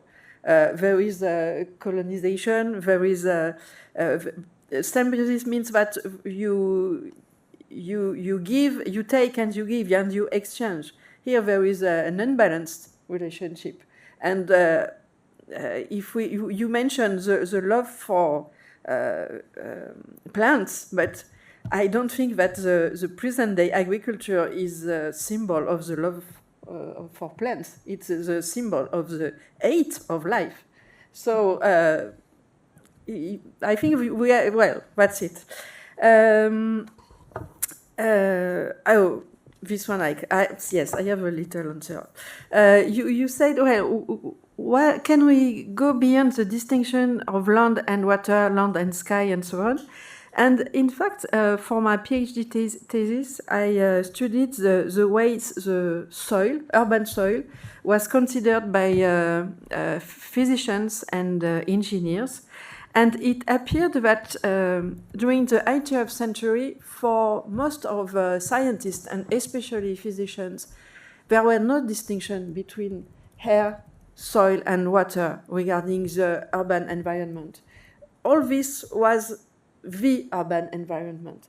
And it is really the transformation of the city during the 19th century that, and the intervention of engineers that made this very strict distinction between what is something called soil or land, something called water, and something called air. And so I know it's not an answer, it's a contribution to the debate. And how can we restitute something to the river? I don't know. One of my question now would be the one of renaturation of rivers. And there will be a talk about the Bièvre tomorrow. And what is done today to the Bièvre is very interesting to think about this. Because when you look at what is done on the Bièvre, if you really think about the works that are done, it is civil engineering. It has nothing to do with nature. It is made of concrete with an illusion of nature. And the question would be, do you say this in English? Feral? Feral? Feral, yes. Feral, yes. We could think about, could there be feral rivers? That means that we don't try to shape them in order to make them look like nature, but we just let them becoming something and becoming feral rivers. I don't know how we can do this. It is only... I try to have ideas because it is the place for this.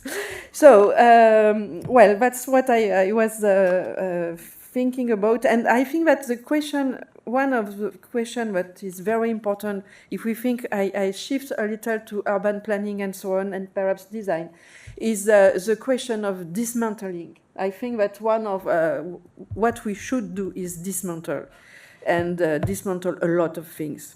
But it is not in the on the political agenda now, so we are not going to. So there are some dismantlement. I don't know. For instance, there have been some reservoirs and dams that have been destroyed in France, but very small ones. So it is a very little sign of dismantling, and well, that's it. Thank you.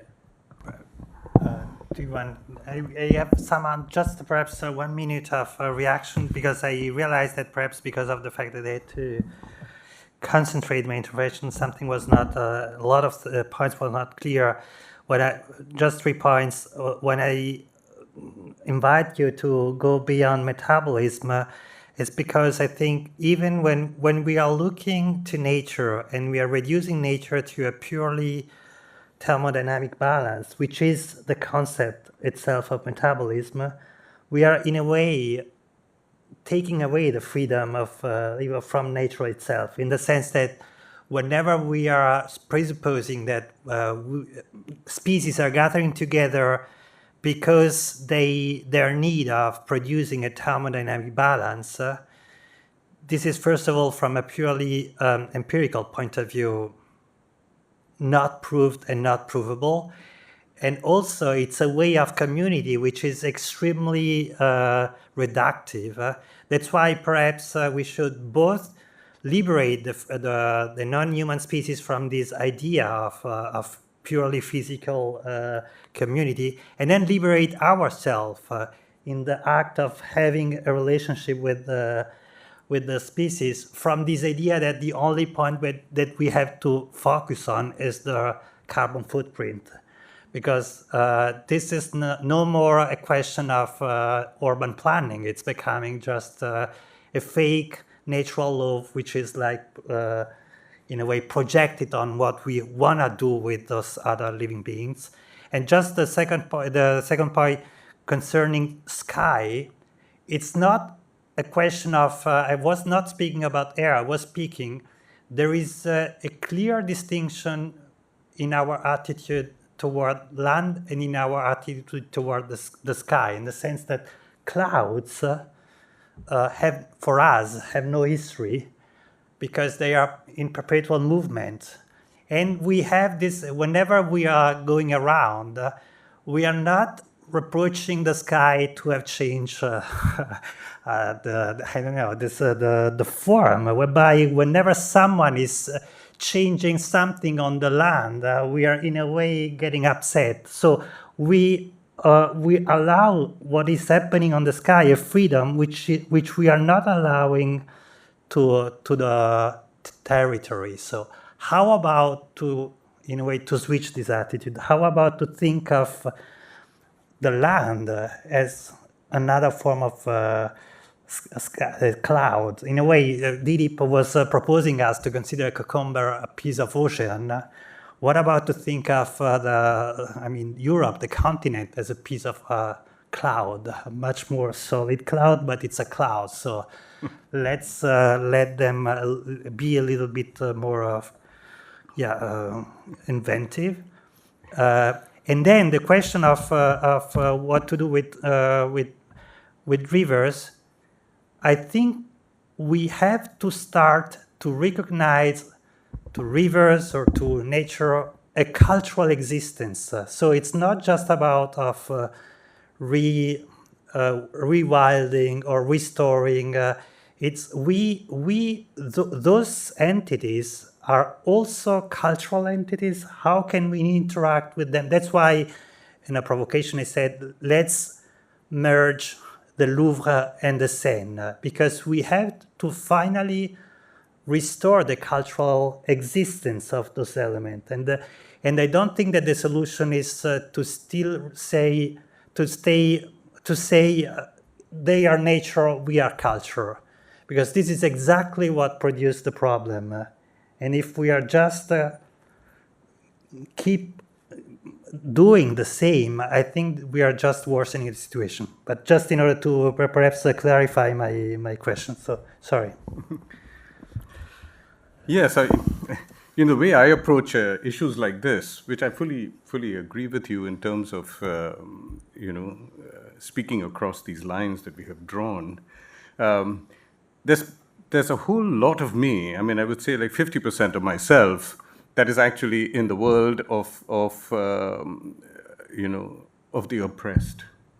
And maybe it is because I have grown up in India, and I know what it is like, to see. I mean, my parents were educated and did not have an inferiority, a complex in front of me, but I had friends whose parents felt inferior to their children, because their children were educated.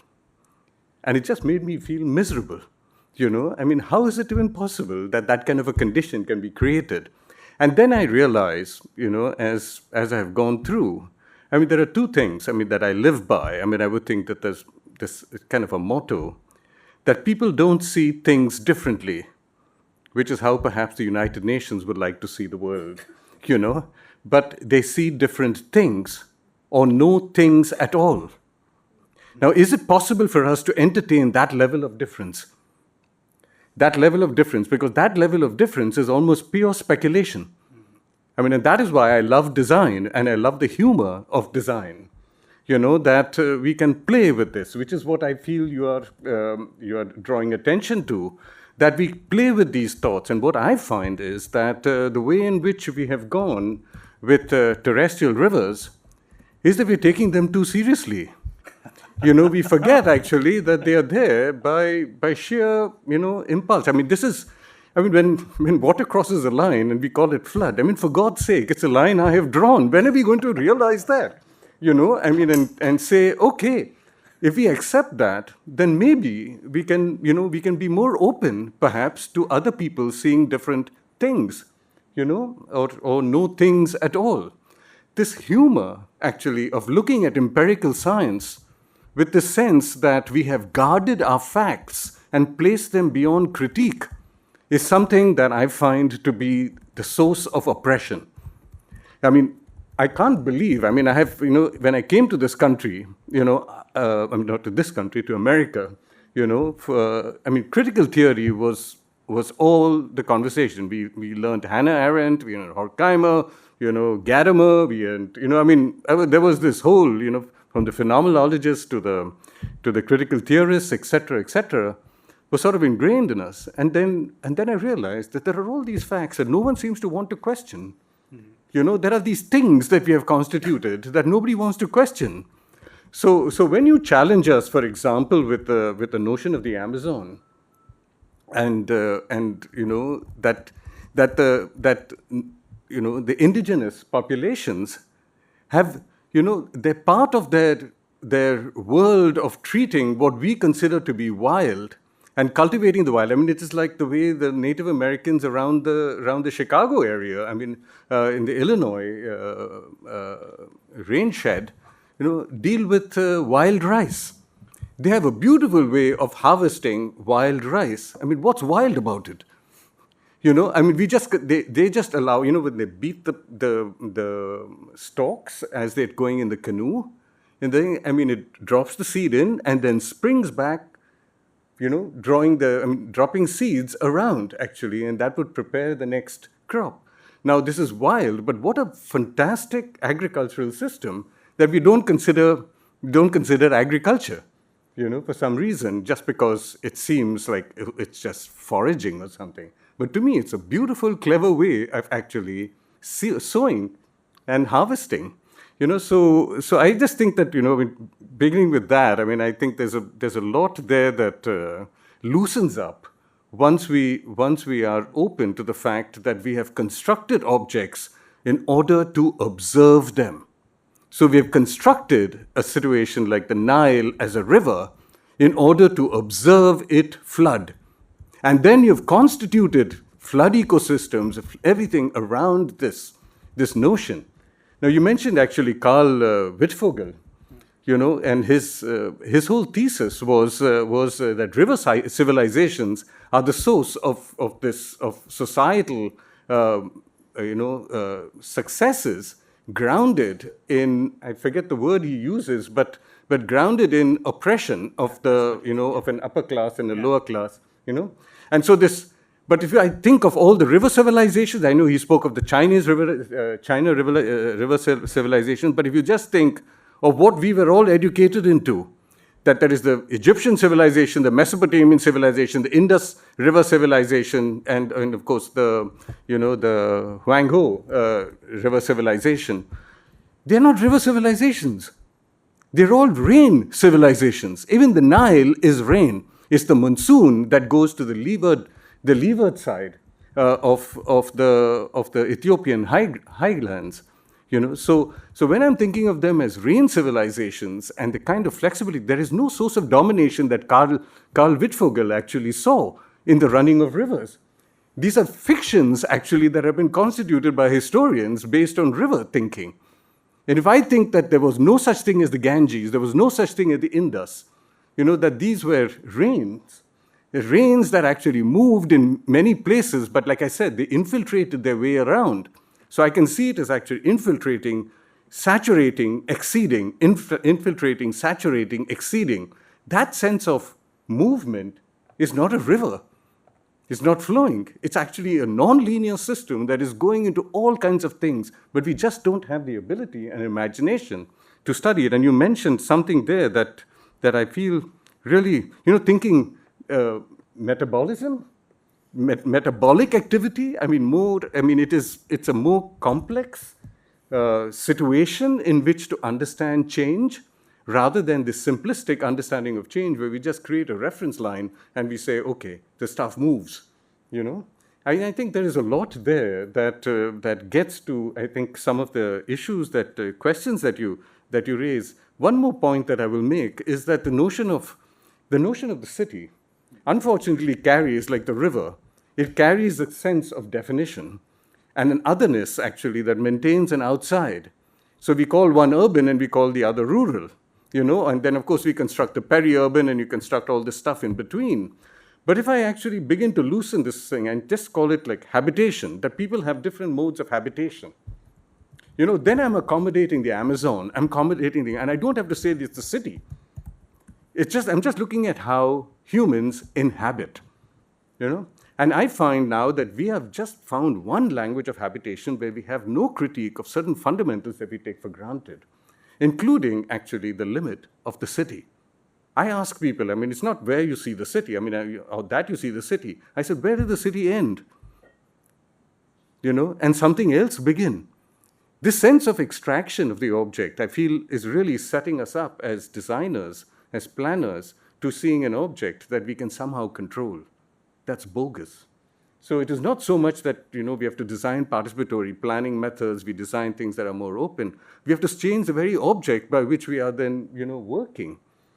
So there's a lot packed in there, but I feel you've raised some of these issues, I think, that really need conversation and a response, I feel.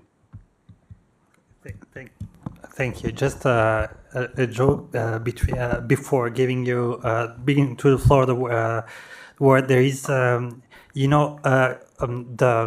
kind of model of contemporary modern state was in a way invented as a design object, as you said, by a lot of guys. Among them, there was Thomas Hobbes. And Thomas Hobbes, in a way, proved the necessity of instituting a state by the idea that in natural conditions, human beings are always in a state of permanent civil war. In order to describe what is this permanent civil war, he took a metaphor from the weather. He said, actually, a war is not the condition where someone is actually killing someone else. A war is like a clouded sky. It could rain every single moment. You don't know when it happens, but you know that it will happen. So it's also this kind of conspiracy you were speaking about bad weather. So, and this obsession with, like, in a way, fair weather. So we are, in a way, exiliated normal life of weather into bubbles of our dream, in a way. So is there any question from the public to my incredibly, yeah. Thanks very much, all of you.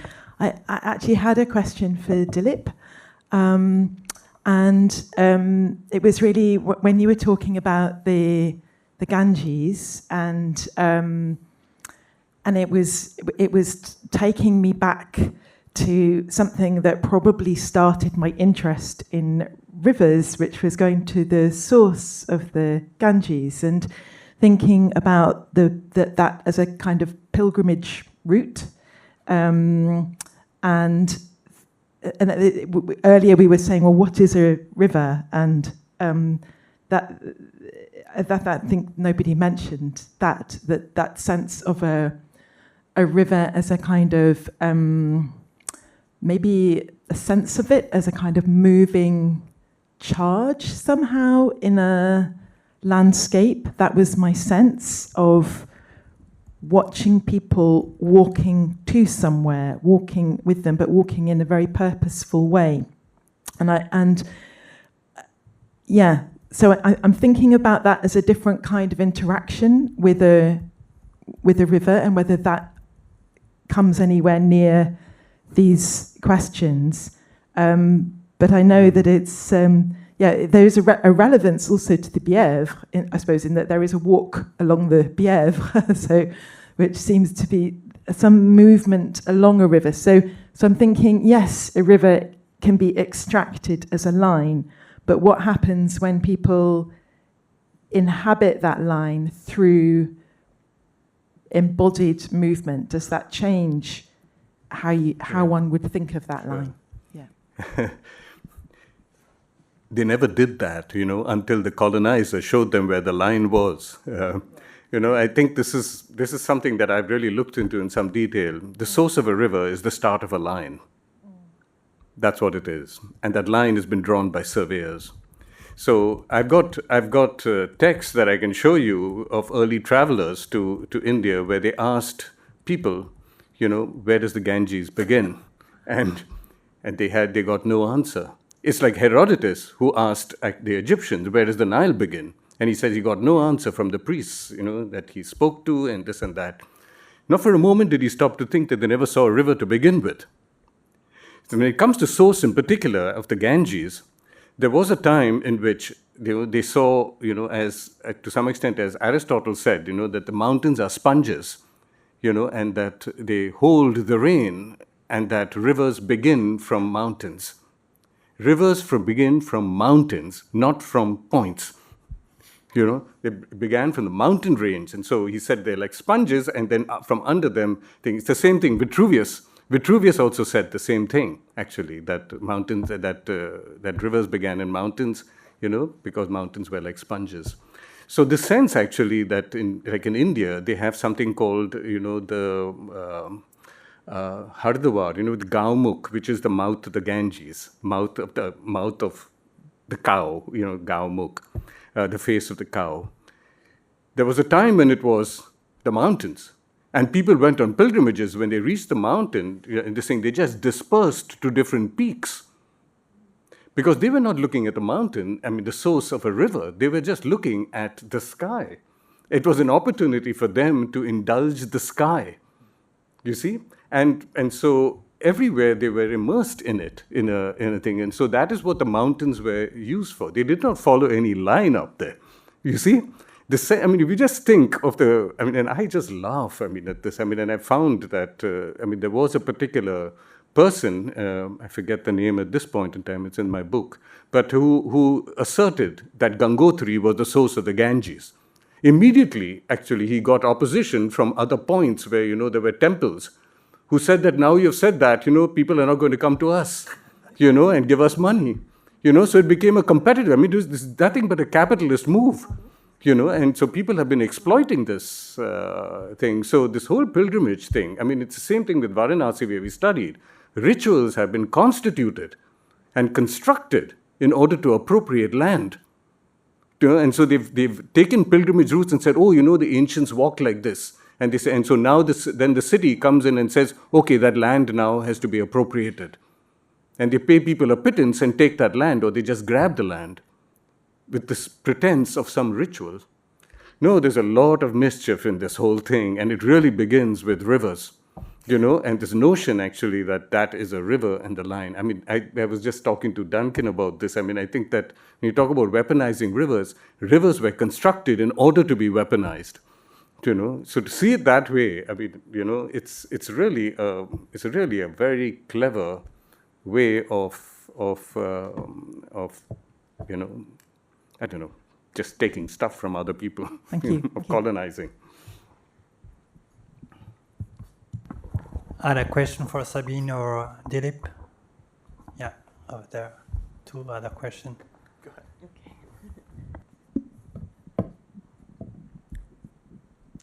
ahead. Hi, thank you for this amazing discussion. I have a question for Emanuele, which I've been thinking for a long time. Regarding this project on the marsh around Louvre.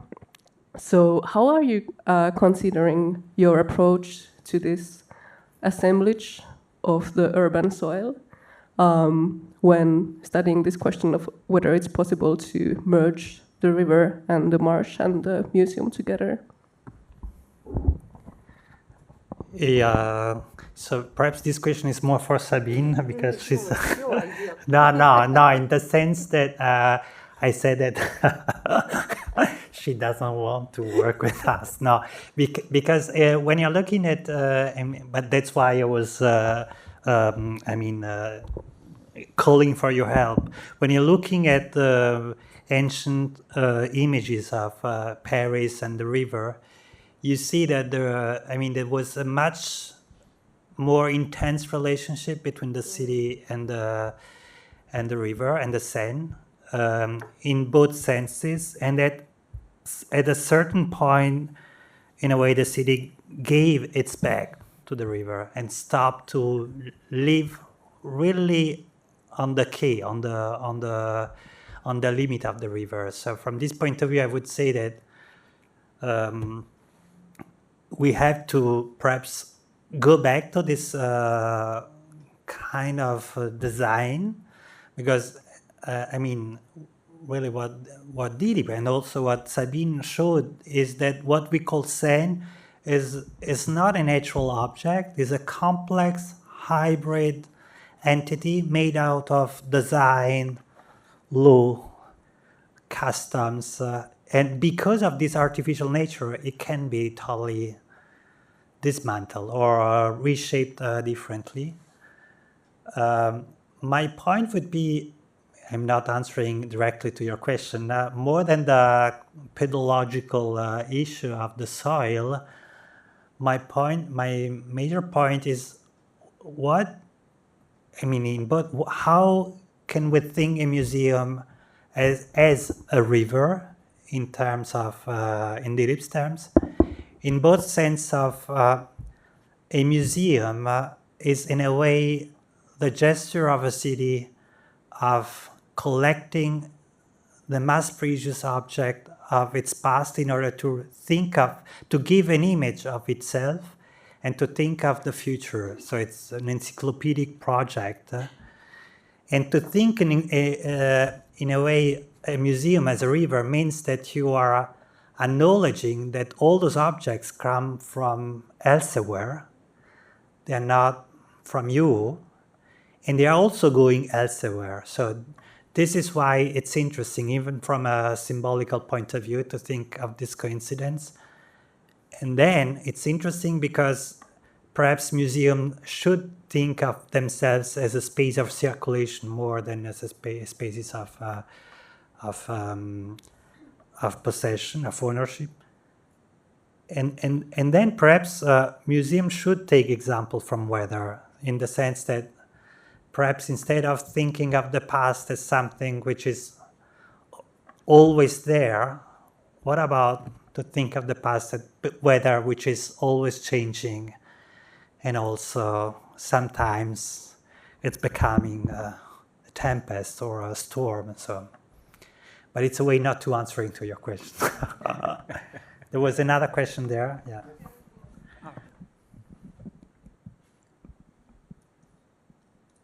Thank you very much for these three very nice presentations. I'm sorry, I come from the dentist. My mouth is a bit anesthetized, so I have a hard time to speak. But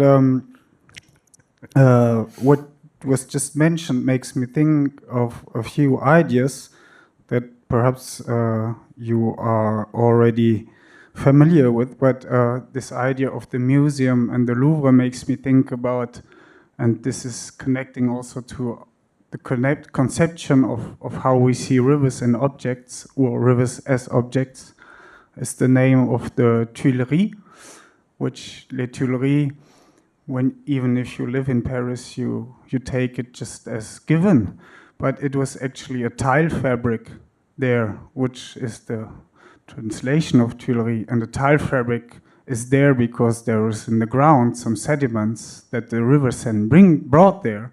So you're talking about the Tuileries Gardens? Yes,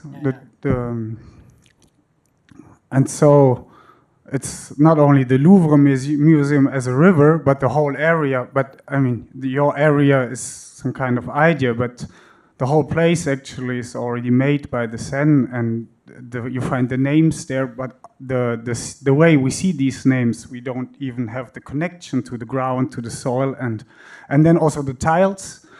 You mentioned the work of arts that are in the museum. The tiles that were made from the ground, they also went elsewhere. So we could also consider Paris as some kind of distributed parts of the river Seine that actually brought the soil there, and then Paris made out of the river, which brings us to Paris in the river, and not Paris on the river. I also found very interesting this discussion on metabolism, and then I thought on this idea of, I think that comes from someone who's called Karl Marx, and who talked about the metabolistic rupture, la rupture métabolique.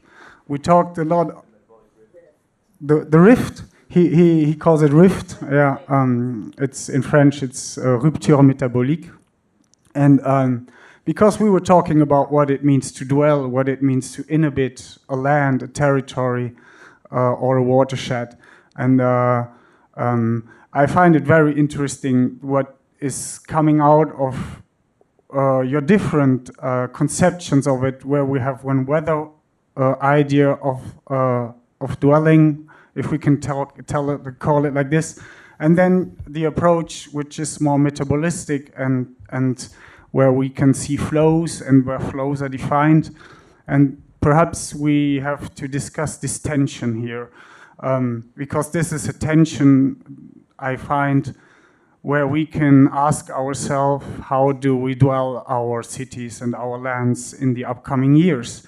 Because in the 19th century was this metabolic drift, where actually the city was not the city was the city with its land, which was living together, which was working, and then we have all these separations coming up. And perhaps I would like to ask if you could point on this, like with this notion of this rift, of this rupture, how from this on we can think of riversheds and water basins as a way to overcome these separations. And then I don't want to make, I would rather consider it as an invitation. Next week we organize a walk in the Plaine de Pierrelet, which is one of the areas where the wastewater of Paris went. The idea is to discover this land or this part of the area by discussing this question of wastewater. They actually are planting a forest there in order to bring out the pollution that the wastewater brought there. And then we are also organizing a weekend at the source of the springs of the Seine in September with a collective that I'm working in with the same idea you were talking about, this embodied walking and the idea of perhaps going to see what these rivers are. So this is more an invitation, perhaps if people are interested, to not just go there as a tourist, but to go there to meet people living there and to discuss what actually is happening there. And then I will finish, because when you go to the river, to the spring of the river Seine, what is actually interesting is two things: that in this small valley there are 7 springs and not only one. So one day someone decided that must be one, and we put the sculpture there which tells us that this is the spring, but there were 7 others. And then when you climb up the hill, then you come to the limit of the watershed of the river Seine. And on this point, the raindrops go either to the English Channel or to the Mediterranean Sea. And we would like to go to these points and to discuss all the things. So I would be glad if you would perhaps join, because talking so much about raindrops is really nice to hear here. So thanks a lot, and yeah, I don't know if this raises some questions. Perhaps. Thank you. If you. This raises a lot of question and discussion. Just about the museum and the river, I think that today the museum is a very representation of the rift, let's say, between Paris and the Seine, because perhaps that you know that a part of the museum is subterranean, and that means that there are permanent pumping in the, because if there is not, the subterranean part would be full of water. But this is a technical point, but it is very representative of how we deal with this question of river in the city. This water that is pumped, it is discharged into either the sewers or the Seine. And the museum has to pay in order to discharge the water. And what is very funny is that you have a kind of circulation between the river, because now you have to see that as the water table is very low, it is the river Seine that is going into the water table. 2 centuries ago, it was the contrary. So the river Seine gives water to the water table. The water is pumped, and it is discharged into the river Seine. And it shows how we have something completely absurd about this. You had too much question. Qu'est-ce qu'il y avait d'autre? No, il y avait une, sorry, there was a question about the metabolic rift. That's why I was thinking that here. Yes. By the way, also here there is the same process at the Bibliothèque Nationale. Yes, and the subway. In the subway, there are permanent pumping in the Bibliothèque Nationale, and in some underground car parks and so on. But I think that it is really it tells a lot about city and rivers. I would like to say something that is not perhaps not connected to what you said, but about lines. Because I think that one geographer who played a very huge role in this story of lines is Philippe Buache. I don't know if you know Philippe Buache. In France, he was an 18th century geographer. He was the first geographer of the king, but also the first geographer that entered the French Science Academy. And he has a huge theory about the connection between the hydrographic network and the mountains. And for him, I am going to have a problem of vocabulary. Charpente? Frame. Thank you. There is the earth as a frame that is made both by the mountains and the hydrographic network. And so you showed a very nice plate with those rivers that were like this, and the mountains. And it is purely Buache thinking. So you have mountains and you have lines that are rivers, and you can describe and understand the world like this. And this man, Philippe Buache, was very influential in France, and it was at the origin of the teaching of geography, of physical geography in France, that was completely based on this notion of mountains and rivers. And if you have mountains and rivers, it's okay. You don't have to look at everything else, water table and what you want. What you're learning at school, to name a mountain. Yes, that's it. But you can, what I just wanted to add a last thing about Philippe Buache. He was seeing a frame for the earth because at the beginning he was an architect. And so for him it was very important to try to find this structure for the earth, and it found it like this. But by the way, I really like Buache because he's the first in France who spoke about nappe d'eau, water table. So the first mention of this expression, water table, is in the text from Philippe Buache about Paris. And he says, il y a une sorte de nappe d'eau souterraine qui descend des terres vers la rivière. And about the metabolic rift, there was not only Marx at that moment that was speaking about this, even if it was not with the same words. At the same time, and then before Marx, there was Leroux, Pierre Leroux, a philosopher who was at the origin of the word socialism, and who had a very important theory called the circulus, where he said that if workers were in very bad health condition, it was because they had not enough to eat, and they had not enough to eat because their urine and feces were not used to produce food that they could eat, and that if we had this kind of circulation between workers and people, nitrogen, phosphorus, and so on, and food production, if we had this, we could have avoid a lot of problems. So it was another way to speak about metabolic rift, and there are a lot of people at that time who were thinking about this, but I don't know why I say that, because I really like this theory of circulus. It is very funny.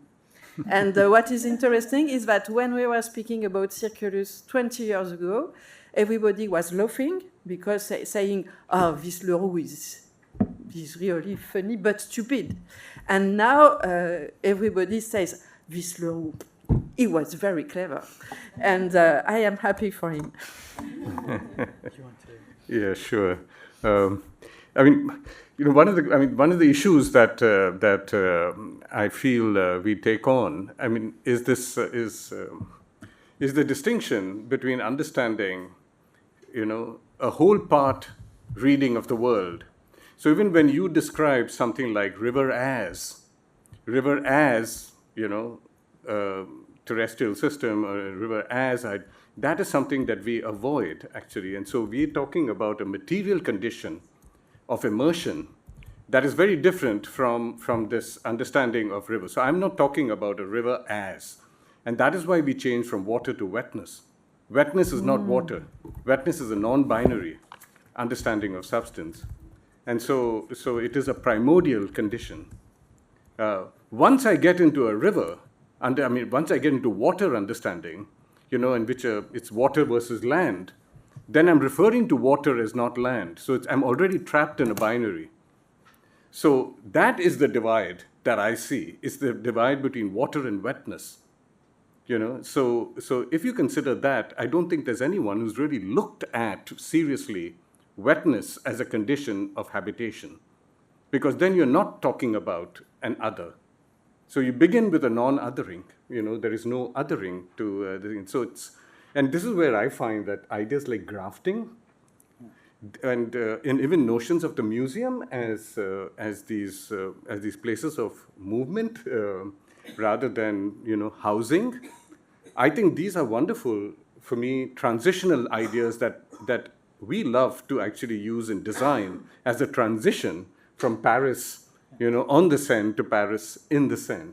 So it begins with what the language that we are given, which is the river, which is species, which is a thing, and then the destruction of their separation, but with that objective of also changing the materiality that they have. So, in fact, one of the students in the Rome studio also took on a museum in the same way, in this manner of not being, Joe Bondi, of not being this world of objects there, but a collection of stuff that then could be drawn in parallel with these Romani people that were adjoining in another site on the same kind of area, but they also worked with collections, of different parts of the city, debris and stuff like that they circle. And so what is the difference between a museum and these folks? So you brought them into the same language, and then with that, it becomes a whole other game then. And so this is where I feel as designers, we can work this system of transition. So grafting for me is a beautiful idea of a transitional language that we could deploy in order to make that, shift. Just, yeah. I think that we should move to one final comment by the closing keynote. Can you be quick? Yeah. So as to frame and remind you all that we will have another closing keynote tomorrow evening, and that this whole discussion will be continued tomorrow. But Emanuele, please, and then Lisa. No, just 2 points very quickly. First of all, that perhaps we should apply the same kind of attitude that Dilip invited us to have toward like rivers, also to the question of balance in nature. We created this idea. There is no balance in nature. That's why also this kind of idea of metabolic wave produced by human being, it's yes and no, because there is no. If there was balance in nature, we would never have passed from the like a primordial soup to the Anthropocene. Nature is always in bad weather, so to say. So this is a very important point. Otherwise, as Dilip said, we are still in this opposition, and we are not moving. And then the last point is that when we said museum as transition, in a way we should perhaps transform radically natural history museums, which are this first attempt to merge nature and museums, but then they frozen nature into an unreachable past, whereby they should become gardens, they should become like parks, they should become also the space where nature is evolving or becoming something else. So, sorry. You're sorry? No, sorry in the sense I took time from you. Okay. First of all, I just want to say how much I appreciated all three of your presentations, and especially the metaphors and sentiments of levity and a kind of joyous dissipation and infiltration, the oceanic, the cloud, the rain, the droplets, etc. And that seems like a really sort of necessary utopianism even in face of the horrific outcomes of capital as we know it, which really are, the city is the residue of capitalism currently. Alongside my appreciation of that levity, though, I wanted to sort of bring a sort of, it's not a fully formed idea because I've been thinking about it as you were discussing. But one other different possibility for the interpretation of rivers in cities and the long history of the organization of urbanism on so-called rivers is that the culturally formed line of the river can be interpreted as the line of inscription between the living and the dead. One of the long humanly historical outcomes of people dwelling in a concentrated way on riverbanks is that we're very aware, we've always been very aware that the river is the receptacle of corpses. It receives suicides, crime victims, accidental drownings. In my research on the Bièvre, which is always represented as a kind of puny little trickle, barely anything, I was shocked at the number of deaths caused by flooding of the Bièvre, and not just because people were sloppy and fell in, but because the water rose to the third floor of buildings and swept people out of their beds to their deaths. Cattle and animals and people were killed all the time by these floods, and we're seeing this more in flood areas everywhere. So, in a certain sense, there's a ritual function of the river in the city, which is the river in a certain way, in the way it functions in urban memory, is a tomb. The river is a tomb. It's holding the Franco-Algerians who were dumped into the river by the French cops during the Algerian War. It's holding the communards of 1871 who were shot and dumped into the Bièvre. It's holding a lot of bodies, bodies who weren't ready to end their lives for various reasons. It's holding all the cholera victims, which now I'm no fan of Haussmann, but part of the impetus of Haussmannization of Paris were the great cholera epidemics, where people were just dying, and the core of those epidemics were in the lowest parts of the city. So the neighborhoods of the Bièvre, the working neighborhoods. So there's something about the imposition of solid boundaries, solid lines, of cemented banks, even of underground masonry sewer works, which seems to me to be transforming the river into a kind of memorial funerary architecture. So I do feel that in cities, and it seems like a slight goofiness to, sort of plonk this into the space, but rivers are sites of death, and rivers hold the memory of the political memory, the social memory, and individual community memories of the production of corpses by various means, political, through disease, through accident, flooding, etc. So I just wanted to kind of bring that more maybe suppressed, ritualized presence of a sort of architecture of entropy as being what's imposing that line to keep the dead dead and the living living. I mean, you don't see the river as the cause of some of this stuff? I mean, if I, like the Ganges I showed you in terms of the rise of 60 feet, they've done some archaeological investigations right there, actually, in Varanasi, and they found habitation 2,000 years ago. They've dated it 2,000 years ago at the level of the low river, at the lower mark. So I asked an archaeologist, I said, how did people live at that level if water rose 60 feet above them? She tells me that they built levees, embankments. I said that, how do you do that in a monsoon climate? I said, because they would drown behind it. The only answer that I can think of is that it never rose. The so-called Ganga was not a river, it was just a widespread wetness that held across the Himalayas.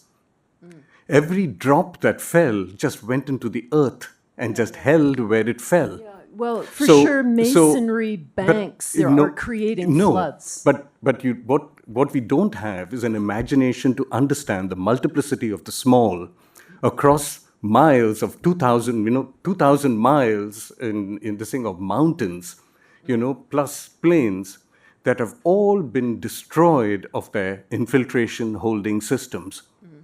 The amount of rise, and I've seen this Ganga in my own lifetime rise 10 feet now, consistently. So if I think 2,000 years is a lot of time to make these kind of changes and destruction, so the fact that there was no river 2,000 years ago, it was just a field of wetness that found its way to just hold. And if there was excesses in the saturation of place, it went in multiple ways, and so this idea, the idea that rivers have become, sort of ways of carrying death, is precisely because they are part of the system that has actually caused, perhaps, the death. Yes, well, what my point was not about sort of placing blame on the rivers for flooding and causing deaths. My point is about humans' projection onto these rivers that we have created historically. But that's right, you've created the object on which you can put this stuff, yeah, you see? But we throw our shit into water. Whether that shit is actual shit, whether that shit is corpses that we don't want to deal with, whether that shit is industrial pollution. In every city that I have friends that live in, so which is not, it's many cities, but it's narrow in its representation. Mostly European and North American cities. People are aware of buried rivers. They're in every city. And if you start looking into the buried rivers, they usually are buried because of disease, because of cholera, because of industrial pollution, etc. So, all of this is humanly caused, definitely. And we know this just, the more paving that goes on, and most European cities anyways are sort of phenomena of masonry, the more paving there is, the more flooding there is because of exactly what you're talking about. Water can't soak in and move in a less traumatic way. It doesn't lead to flooding, actually. It's the line that then causes the flooding. I mean, Right, what right. paving does is actually it increases the levels, and so they work simultaneously. But maybe in a way, humans are causing this in order to hold memory. The river is a container for filth, garbage, corpses, and history and memory.